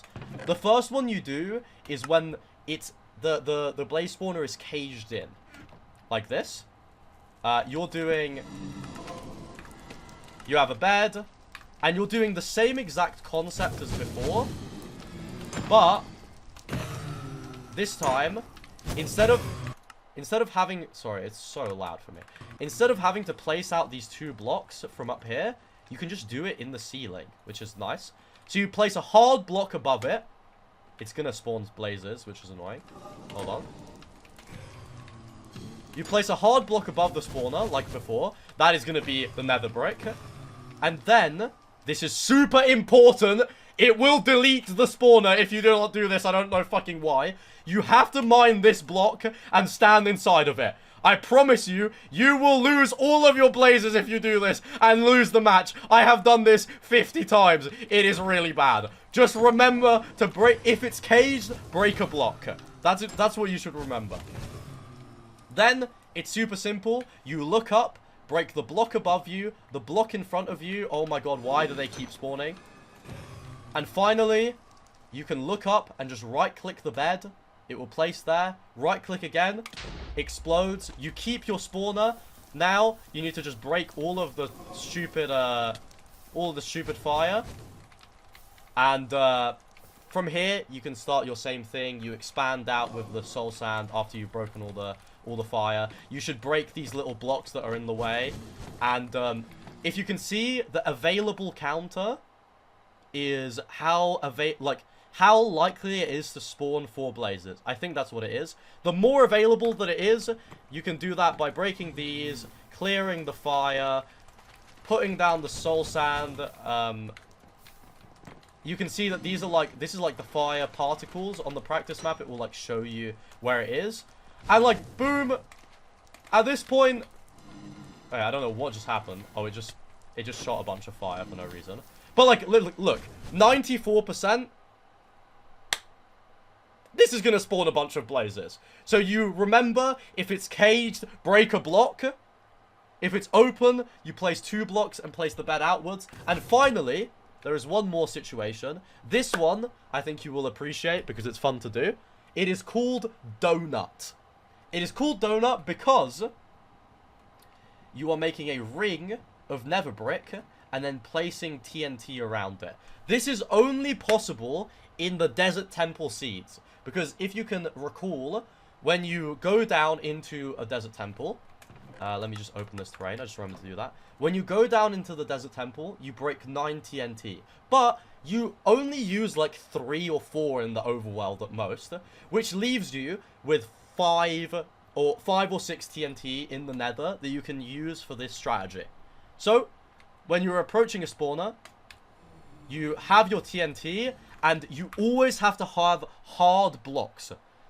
They're always going to be nether bricks. I'm not going to lie. You'll get nether... What is it called? What are they called? Nether brick ingots? I don't even remember what they are. You'll get the nether bricks inside of the bastion, and you'll use them to craft these blocks. They're also called nether bricks. I don't know. But yeah, you'll... I'm just going to put them on peaceful mode.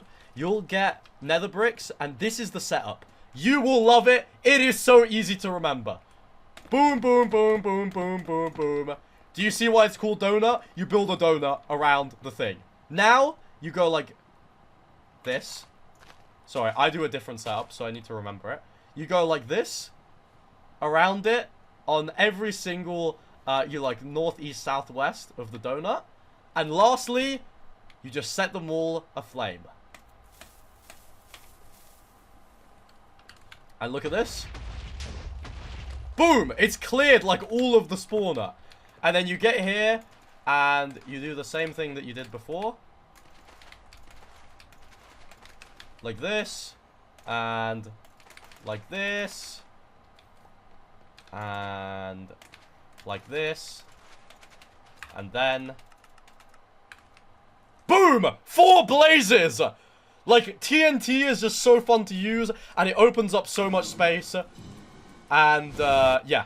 And as you can see here, I'll give you a demonstration of why the soul sand is important. Look, you can, like, go around here, and, like, you don't have to get so close. Pardon me. You don't have to get so close to them. And then, when the blazes come down, do you see this? They're slower. They're slower on the soul sand.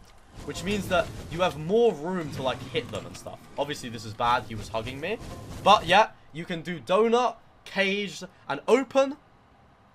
And the last thing that I need to explain to you, because the viewers will get angry at me if I don't, you will find that there will be wither skeletons inside of the fortress. I guess this is just the little fortress whole explanation.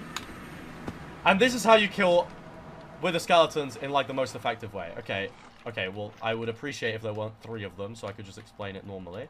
Oh, wait, you know what I can do? Game mode, creative, wither skeleton spawner. I'll just do it like this. Right. This is the way to kill a wither skeleton. Wait, I need to go in survival mode.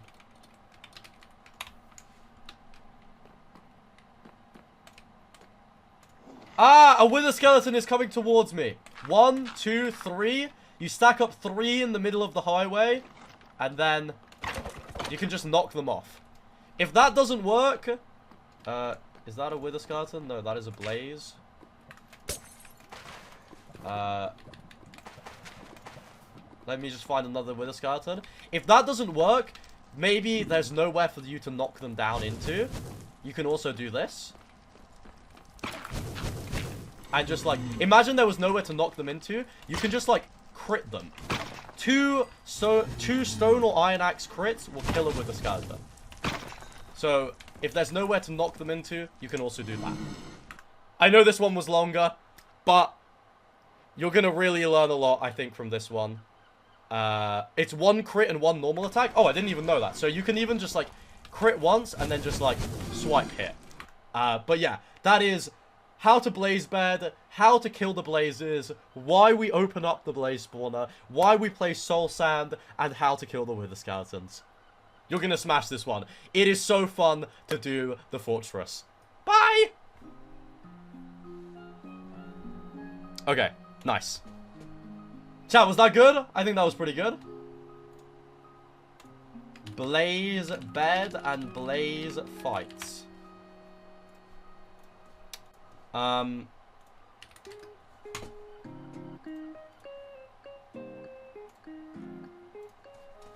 bed is done. Fighting blazes is done. Now I have to do blind portal and eye measure. I'm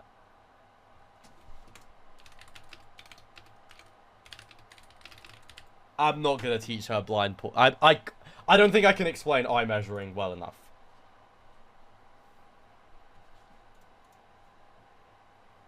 But I will do the next bit.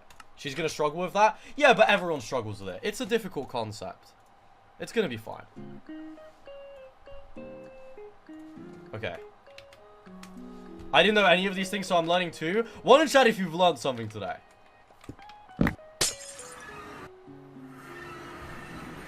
Bro, I'm just going to do an open section. Wait, what did you guys learn? What did you guys not know? I think the most, like, unknown thing to normal Minecraft players is that, is about the blue fire. Like, I think people just don't know the blue fire method.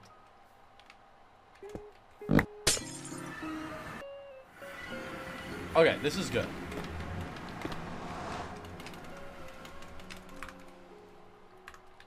Let me just measure this. I'm gonna move my camera to this side. Oh. What the hell?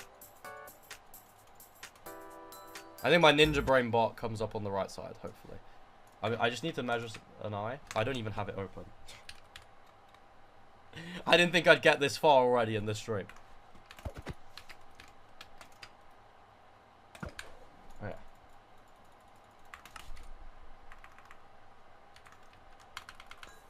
Wow, 71%. Awesome.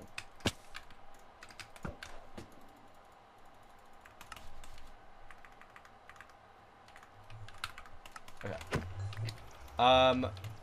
Let me start. Can you guys see my Ninja Brain? You can. Okay, cool. Would you ever teach Zero Cycle? I would teach Zero Cycle.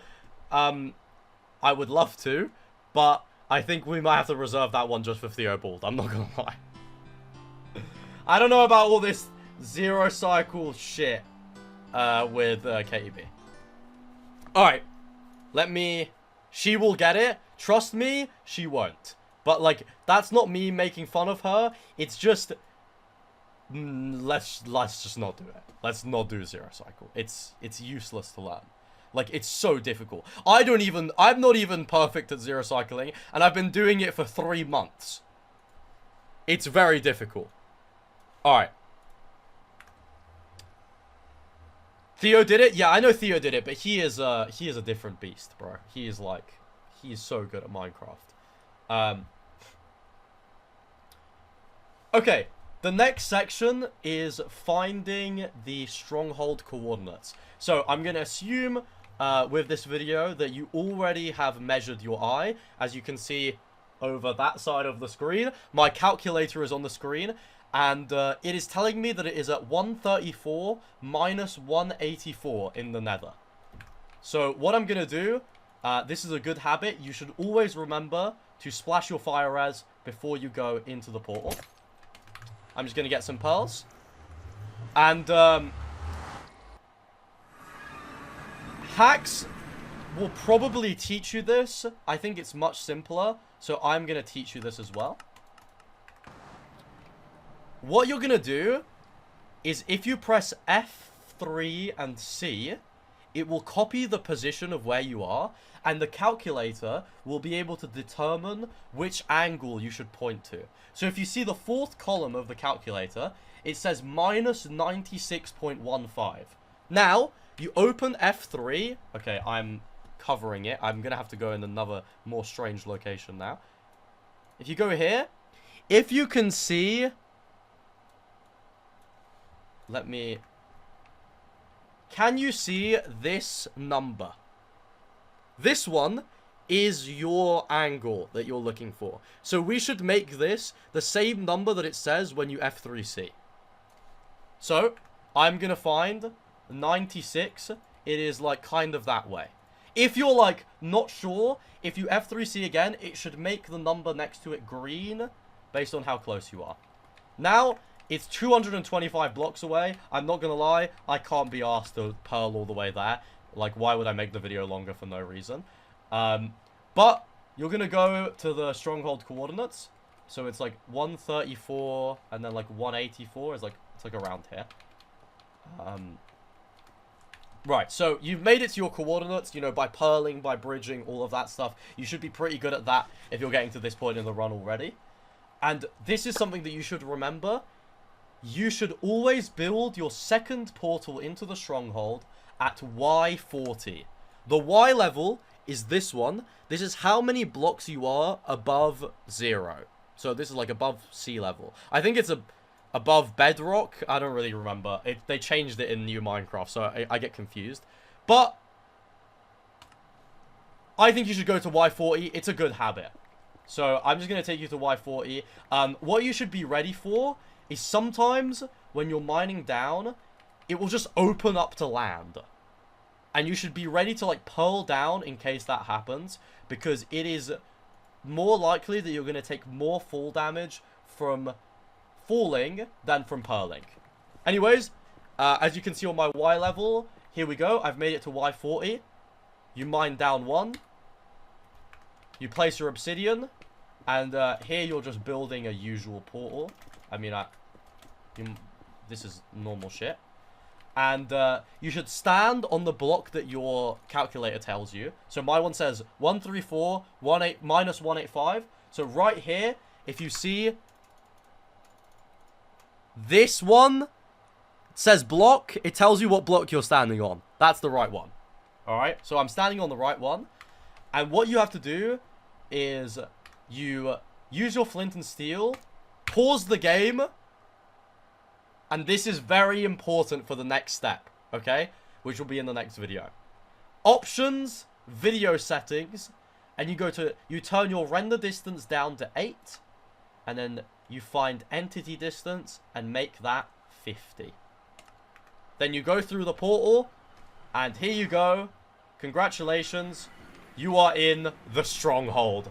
That is how you use the Ninja Brain bot to most perfectly find the stronghold coords, and then that's a few tips on how to get there. All right, nice. That is finding the stronghold, the portal coords.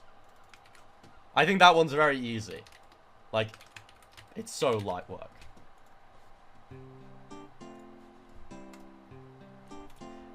Going to stronghold coordinates. Right. Does Katie use keybinds for hotbar to pearl clutch? Honestly, I don't think so, but that's something that we can help her with, like, another time. Are you gonna do preemptive? I'll try and explain preemptive. Fuck it. Oh, wait, no.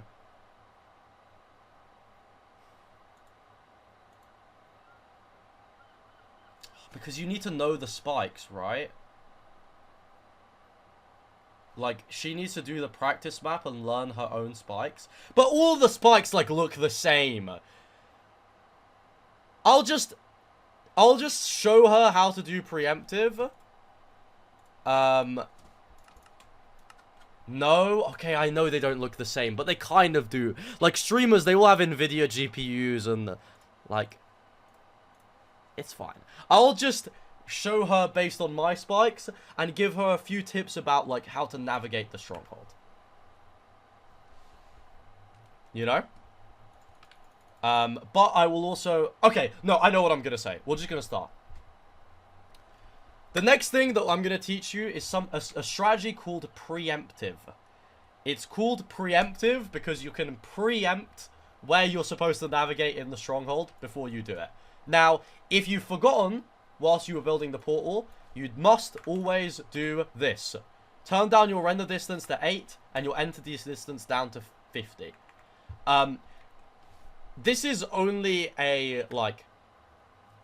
How do I explain it? This is a video just to rejig your memory. Because hacks should hopefully have taught you the, your spikes already. If you don't know your spikes, you will find it difficult to do this. Anyways, when you get in here, it's another pie chart job. So what you're going to do is do Shift and F3, and it's going to open this. And you're going to do Game Render, which is 2 usually. Level, which is 1 on this time. Entities, which is 1. And it should open this root called Root Game Render Levels Entities. Now, to do preemptive, you have to thin your game, because it's trying to whittle down exactly where the portal room is. And then you open this. The reason that that preemptive works is because the red spike is the silverfish spawner that you find inside of the portal room. So, once you learn your spikes, you'll be able to tell, okay, this direction is where the silverfish spawner is. So, what you do is...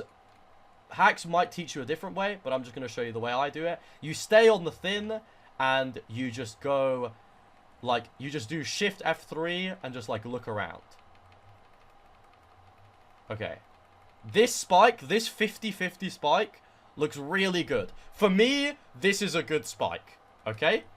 It might be different on your hardware, you never know. So you want to find a way to get on this direction. For me, it looks like this is the perfect way. Oh my god, there's some light. Maybe it's traveling this way. Okay, you keep heading this way, and here is the portal room. As you can tell, if I look at it,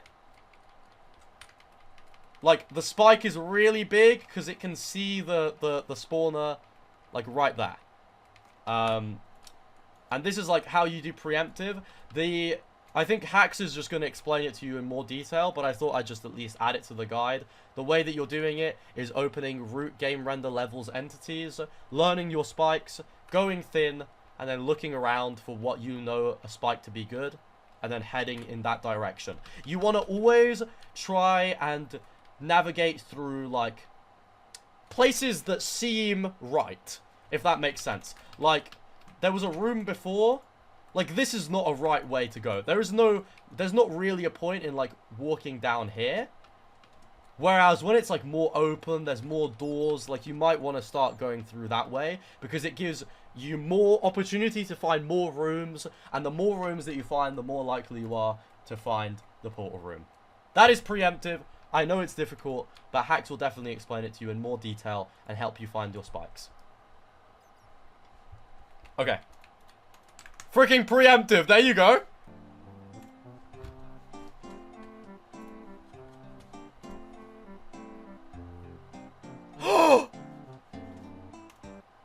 I need to teach her about starter.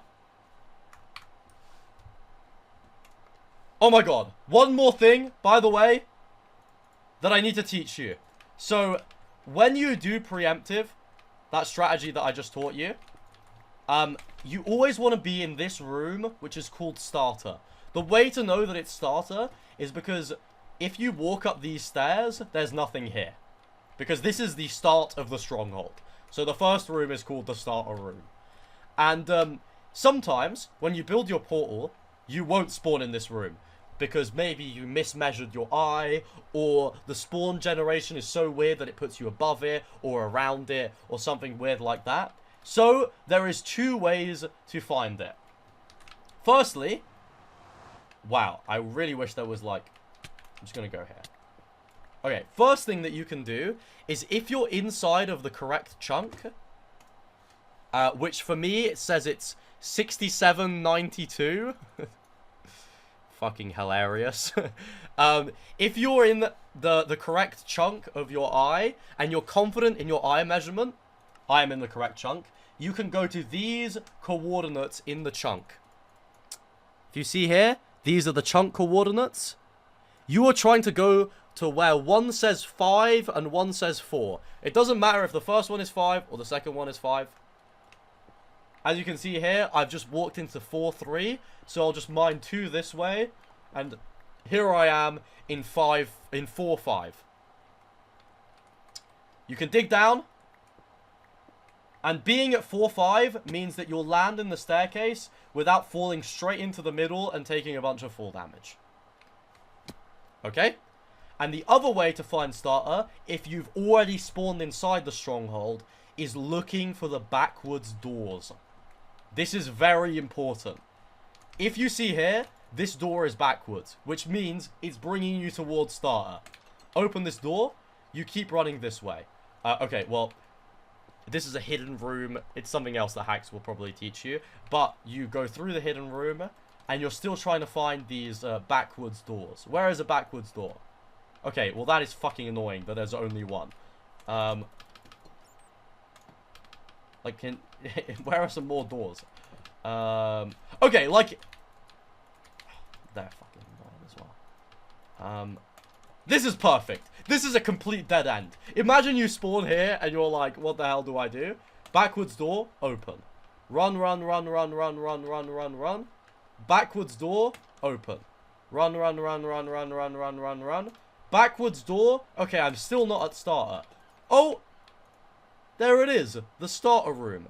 Do you know if this is starter? You look up. Bang. There it is. Backwards doors and the 5-4. And show a comparison between backwards and forwards. Oh. Yeah. This is a forwards door. You can tell because the door is forwards on the block. This is a backwards door. You can tell because the door is at the back of the block. Yeah. That is how you find starter based on if you're in the surface or if you're in the stronghold and you spawn somewhere else.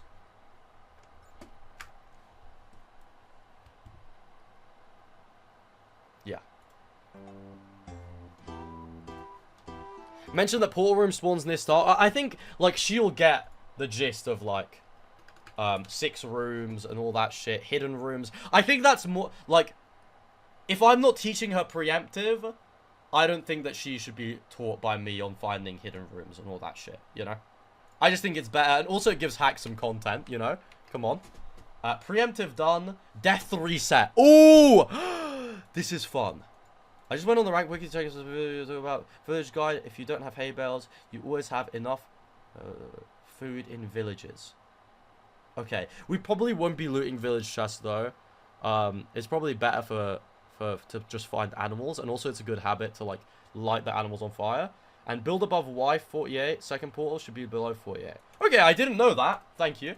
But 40 is just like, I don't know why. That's like the lie that we've all been told. Just build at 40.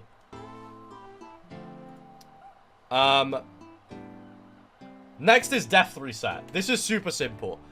Okay.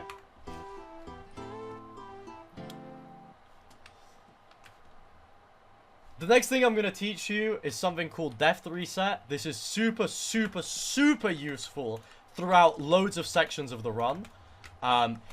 It's useful if you don't have any food and you need to get your like your like hunger bar back up and all of that stuff.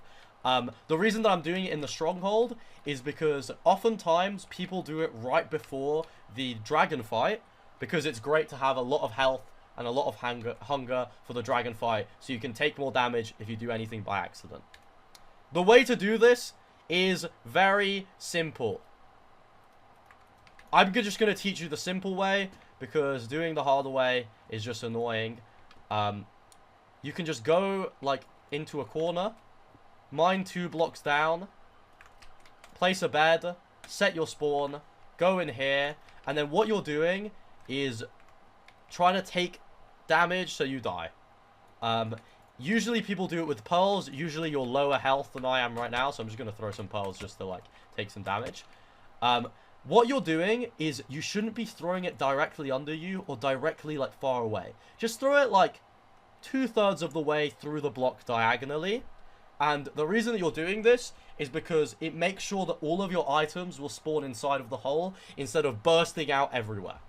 So you go like this, go like that, go like that. Make sure that you're always backing up into the block once you get TP'd forwards. And then, there you go. All of your items are exactly how you had them before. And that is super useful. Another thing that you can do, which Hacks and I will, like, probably not tell you to do it unless it's super necessary. But if you are really low health in the Nether, you have no food for some reason, if Tubbo's giving you a fucked up mid-off seed, you can also do this. Hold on. This is called a respawn anchor death reset. Respawn anchors are beds, but inside of the Nether. Okay? So, if you place a respawn anchor, you place one glowstone into it, then you just go off of the glowstone. Make sure you're not holding glowstone, because if not, it's going to keep filling it up. You right-click. It says respawn point set. And then, boom. I'm doing this a different way. Same situation. You go down. And bang. It is another death reset. So this is important to do. You can do it in the overworld once you've killed the blazes, if maybe you have no food anymore. You can do it in the Nether if you're really struggling. Maybe you need just that bit more health and you have a load of anchors. But it is most important when you do it in the portal room, because the dragon require... Oh, there's a bat. The dragon requires you to have full health. I think you should do that. Yeah. That is death resetting. There we go. I don't think she's ever going to do the lava death reset. I was just doing that because I needed a way to die.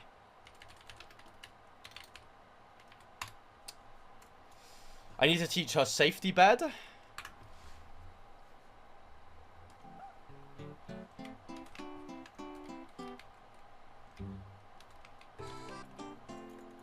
Imagine they don't know how anchors work. Fill it once and die again. Yeah. Yeah, it would be bad. I have done that before. Teach death resetting when eyeing. I will. But I don't know. Mid-offs, I feel like they never death reset when eyeing, but I'm sure he will. I think it's quite a very clear thing to do. Anyway, safety bed. This one is super easy. The next thing that we're going to learn is something called safety bedding. Usually people do it here, but honestly you can like keep the bed that you place in the corner. It doesn't really matter. The reason that you're doing this...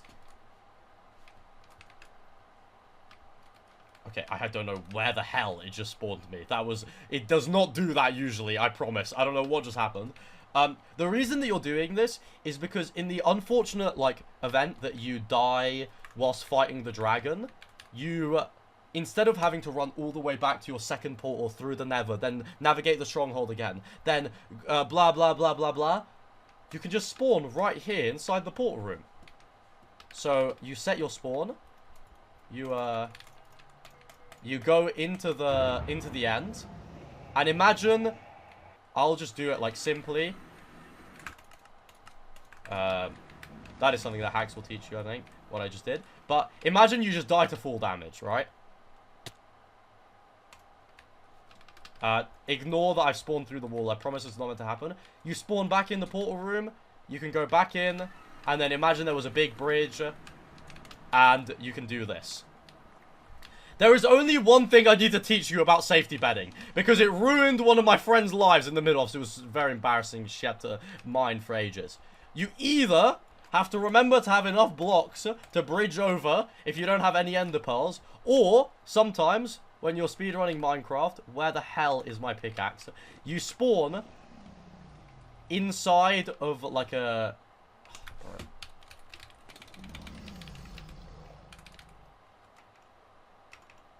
Just netherite pickaxe, whatever. Sometimes you will spawn in those cages. You'll see them once you start doing end fights. Okay, it would be really nice if I could do this. And if you spawned in one of these and you died to a safety, like you died but you have a safety bed, just please remember to make a pickaxe. You can find the library that's inside of the stronghold. Me and Hacks will help you do that. And you just need some wood, so you're not stuck like this, mining endstone. It takes like 50 years to mine each block, and you're gonna have to mine so many of them just to get back here. It is the biggest time waste of your entire life. Yeah.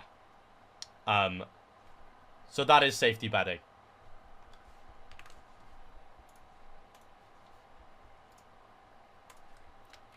Safety bedding. Right.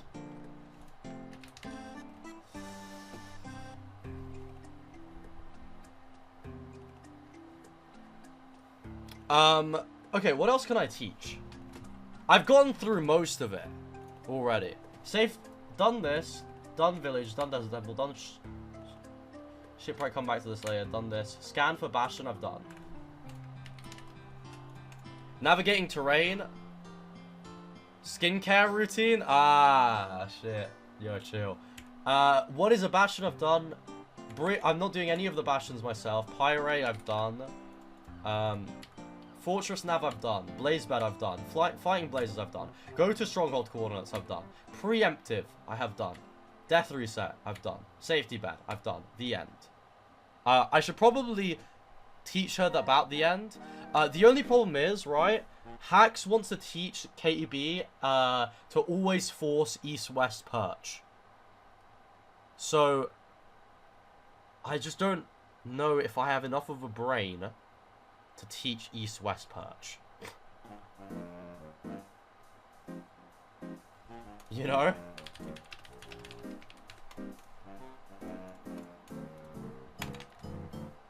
What else did I tell him? This. Okay. What do you mean? I'll explain it, like, really simply right now. So... Oh, wait. I'll just do this.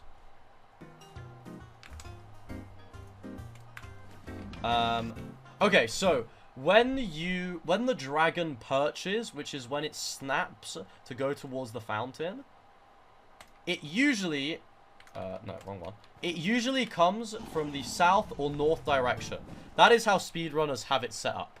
But the problem with it diving towards the south or the north direction is that the dragon is significantly more difficult to notice that it's going to do this animation. And also, you have less time to set it up. So instead... Okay, when you go peaceful mode, it doesn't just kill it. I'll just kill the dragon, whatever.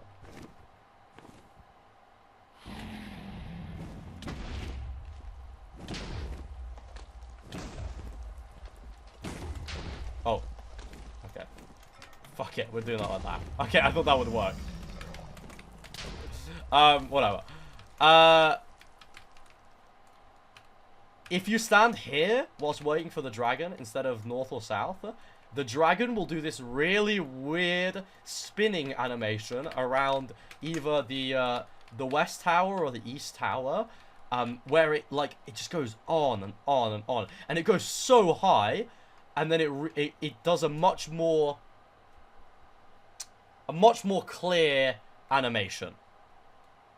It looks like the World Health Organization logo.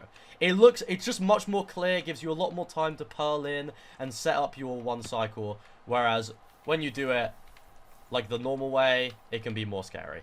Yeah, that is East-West Perch. Why does it do more damage when you hit the legs instead of the head? No, you're hitting the leg, it's just lagging behind. I didn't hit the legs, that was me being an idiot. Look. If you look at the big green box that's around its head, that's what you're trying to always hit.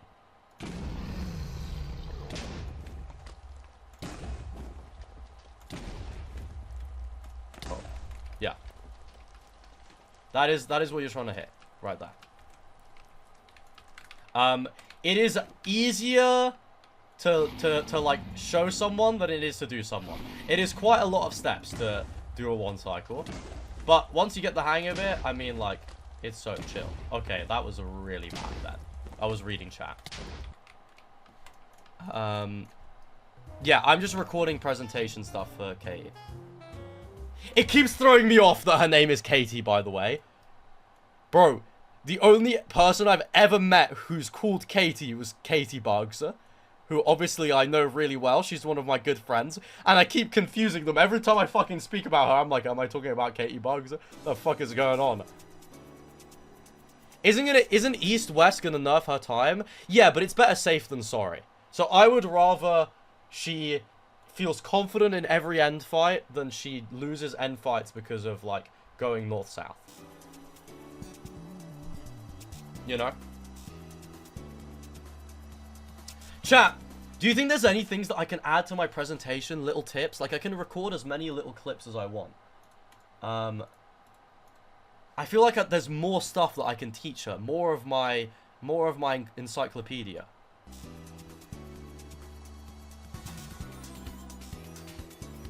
Hotbar? Nah. Quadrants? No. Woodlight?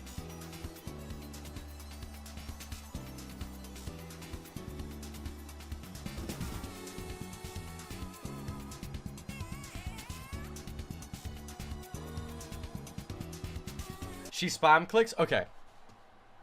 Before everything, I am going to give her a lesson on how to kill things. Alright? That is the lesson that I'm going to give her. How to kill things. And quick looting.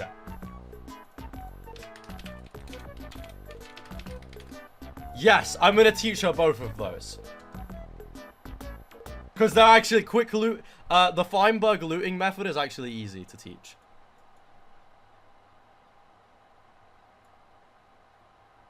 Yeah, that's what I mean. Hover and double click with shift. Like the Feinberg method.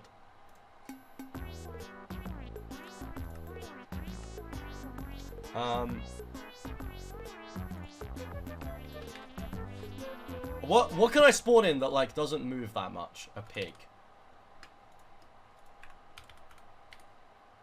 Sword. I'll just take a stone axe, because that's, like, low-key what you always have. Okay. Her main problem is she gets scared and starts spam clicking. Yeah, I totally get that. I used to do that a lot. Fence the pig in. No, it's fine. I'll just spawn them in and kill them. Alright. Here we go. The next... Oh, wait. No, it is the first thing. I forgot that. Before we learn anything about speedrunning Minecraft, I think I need to teach you two very important things that my chat brought up to me. So, apparently, when you're fighting mobs, you tend to get scared and you start spam clicking them. The problem with spam clicking is that it does no damage. Okay, well, like, the pig is just not dying if I'm doing this, even if I'm pressing really fast, right? So, instead, you have to do crits. Can you see this line that is under the crosshair? That is the crit line. If there's no line there, you can crit. Alright? That is how it works. The timing is pretty simple. You'll learn it quite easily once you do it quite often. And it is really useful to kill animals, to kill wither skeletons, to kill blazes. It's so important to kill blazes. So yeah, all you do is when the line is full or when you don't have a line, same fucking thing, you just jump, and at the apex of your jump, so at the highest point of the parabola or the highest point of your jump, you just left click and you crit. It kills pigs in one. Very useful, right? That is the same thing that you do with... Oh wait, you don't spawn those. I forgot that. That is the same thing that you do with the Iron Golem. When you kill him. Right? you do this.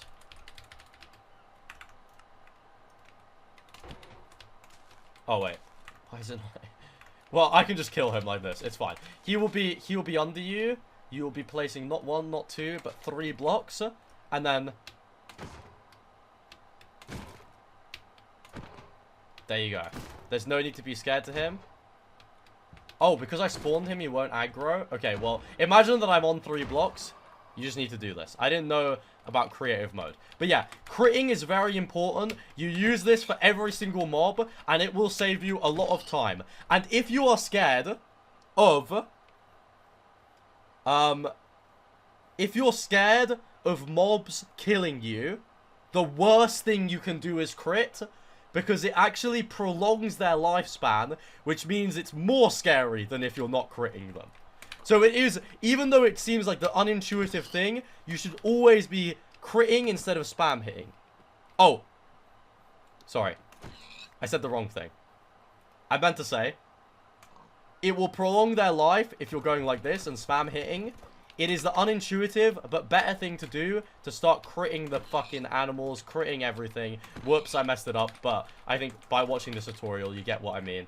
And like, yeah, it's so easy. And I think you'll really get it. And the one other thing that I thought I would add is... Am I going to be able to find where this is? Please spawn me into it. Yes, okay. It's something called fast looting. It is not that complex. I think you'll really benefit from this. You double click an item. You hover over another item. Hold shift and click it. And double click it. And you just do that for everything. Can you see that it's giving me all of it? So it's literally pick up an item. Shift, double click. Shift, double click. This is very fast. The other way to do it takes about 1,000,000 steps and is about the most complicated thing ever. I don't do that. I just do it like this. Click, shift, double click, double click, double click, double click, double click, double click. And, yeah. Usually, you want to do this with, like, a worse item. So something that you won't need in a run is chains. So maybe you can start with chains, because then when you leave the chest, you can just drop it instead of like having to like click it down and then press shift and whatever. People in my chat are saying that you're still going to click every item. I promise you, once you learn this, you will never click every item ever again. It is so much faster than going like this. There is absolutely no point in doing this. Doing this is more difficult than doing this. I promise you. It takes no practice and it's very easy to learn. So yeah, critting and looting, this will really help you. And enjoy the guide. Fuck it. A little intro. A little intro for the first slide.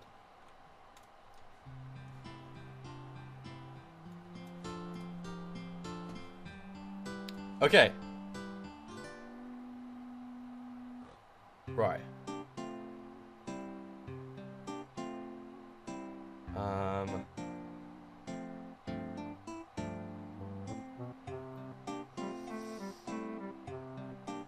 What else can I... Cut the end, please, I'm sobbing. Nah, it's fine. I think, like, Overworld's, like, that's all to do with intuition. I feel like I've covered everything. And everything that I haven't covered is something for someone else to cover.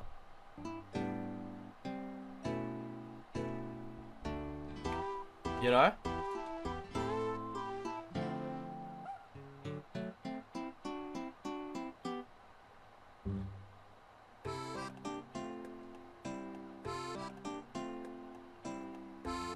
Now teach Owless.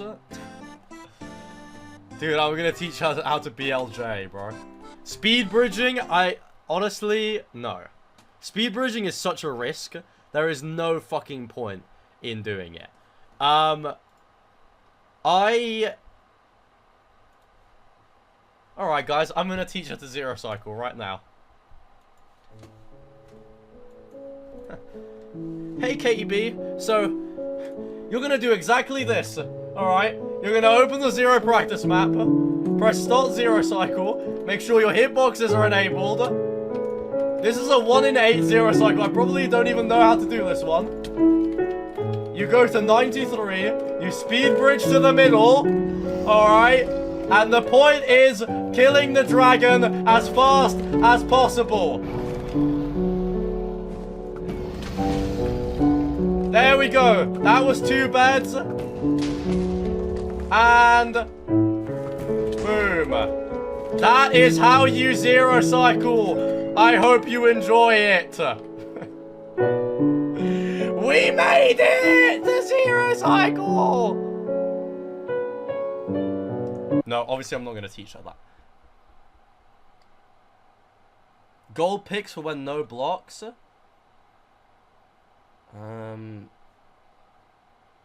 Nah. She'll get that.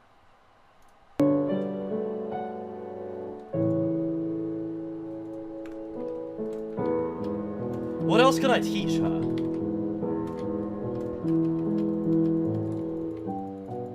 Why is it all 1 in 8? Better off leaving these stuff like this when you're backseating? Exactly. Chat, Paul is a top Minecraft runner, okay? So listen to him. I'm gonna teach her Glowdar. Yeah. I'm gonna teach her Load Steal.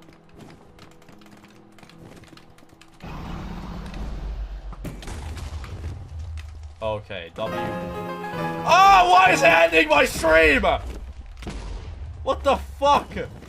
And what the hell? I just exploded the bed because I was scared. Jesus Christ.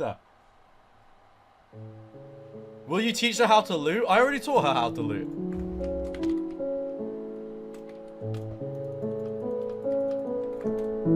Alright, KatieB. And the next thing you're going to do, this is a 2x1 portal. I actually can't teach that. This is bucketless lava portal.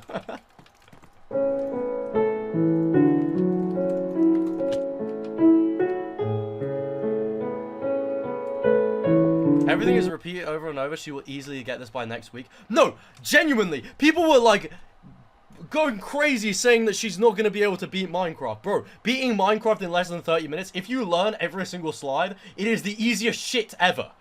It is so easy. Because it's just doing the same thing every time. Double grab 2x1? Oh my god, yes.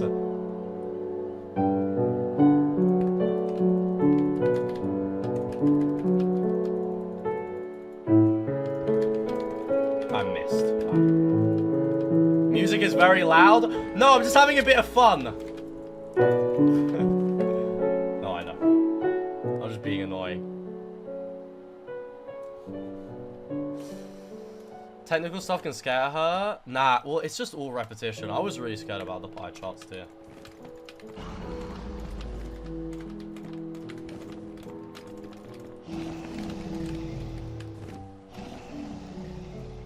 She's very coachable. I agree. Oh, whoops. My mouse. I swear my mouse has a double click. I don't know why it does that. But I should really buy a new one. Ral said it was weird as well when he played. Ah, whatever. So can I teach her anything else?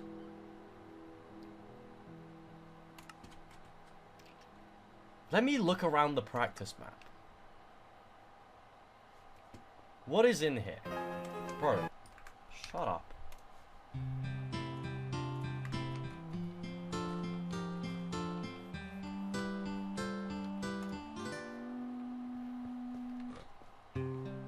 There's a pet shop. No, I've already told her all of these.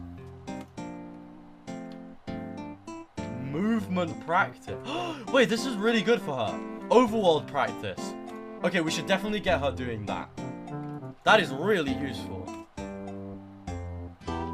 What is movement practice? Oh, it's just bridging. Really? She's slow at crafting. This is shit. What, the overworld? You know what? What's her Minecraft username? Source Boss, but with an X, right?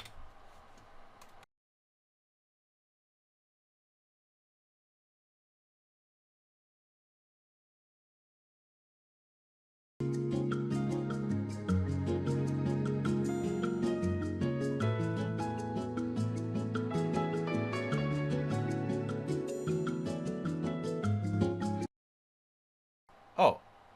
What the hell? I didn't press shit. I don't know what the fuck just happened.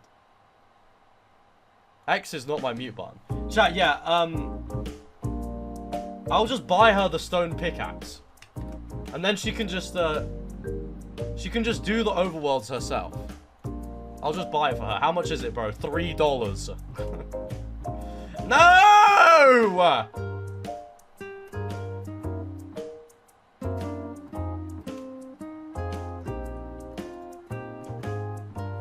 PayPal. Oh my god, it needs everything about me. Okay, I'll buy it after the stream. I'm not filling in my information on stream. Don't Midos players get it already? I don't think so. They did once. No, she doesn't have it. Oh, one day I'm gonna make you into gold. I swear. I'm gonna make you into a gold player, KatieB. If it's the last fucking thing I do.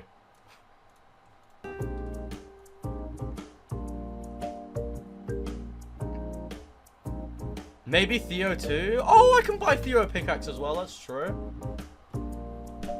Pickaxe reimbursement? Pickaxe reimbursement. Wait, thank you. That's very sweet. Have I missed subs today? I disabled my activity feed by accident earlier. Oh, fuck. What does the pickaxe do? It's like a supporter thing with MCSR ranked. It allows you to do private rooms. So you don't have to face someone if you want to learn. Which I like. Bro. Oh, I've missed a lot of subs, huh? Shit. Okay, these are the only ones that I can read. I'm sorry. Oh, wait, no, I can... I'll use the other activity feed. Filter, no follows. Okay. Mars Mango, thank you for the Prime. Lexi, thank you for the tier 1. Yeeks, thank you for the tier 1. Thank you for the gifted sub as well. Fox and Duchess, thank you for the 600 bits. Artistic Kinda, thank you for the 6 months. And then I think I read all of these. Yeah. Okay, very nice. Chat, if you have a Prime sub and you want to watch all of the mid-offs coaching streams that I do, then drop a Prime. You know, if you have any gifted subs, fuck it, I might as well say it. And if you're new here, drop a follow. If you drop a follow, your name will come up on the screen right here. Yeah. There you fucking go. Hello, everyone.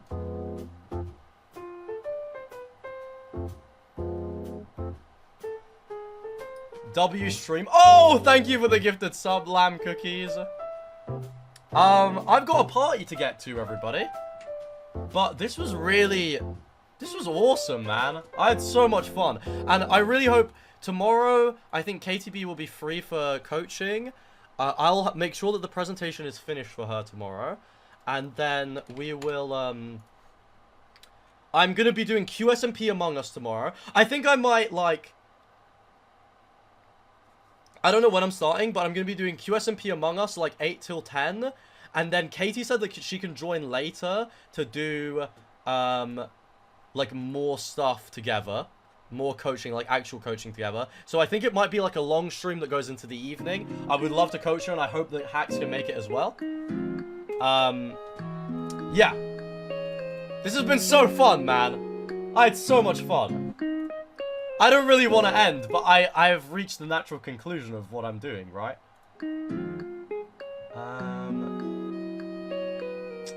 Okay. Who should I raid?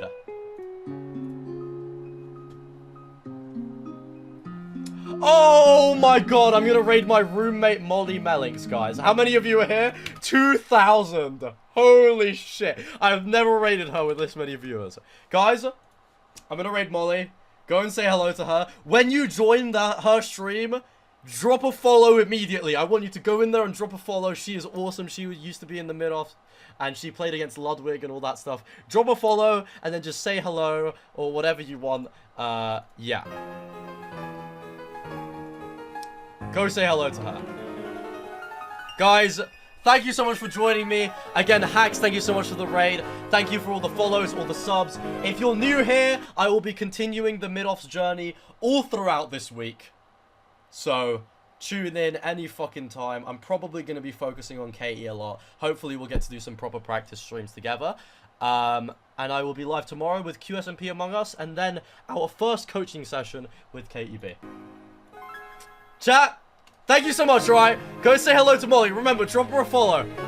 Bye-bye. And, you know, maybe gift her a sub or some shit. Bye-bye. Bye-bye. Bye-bye. Bye-bye.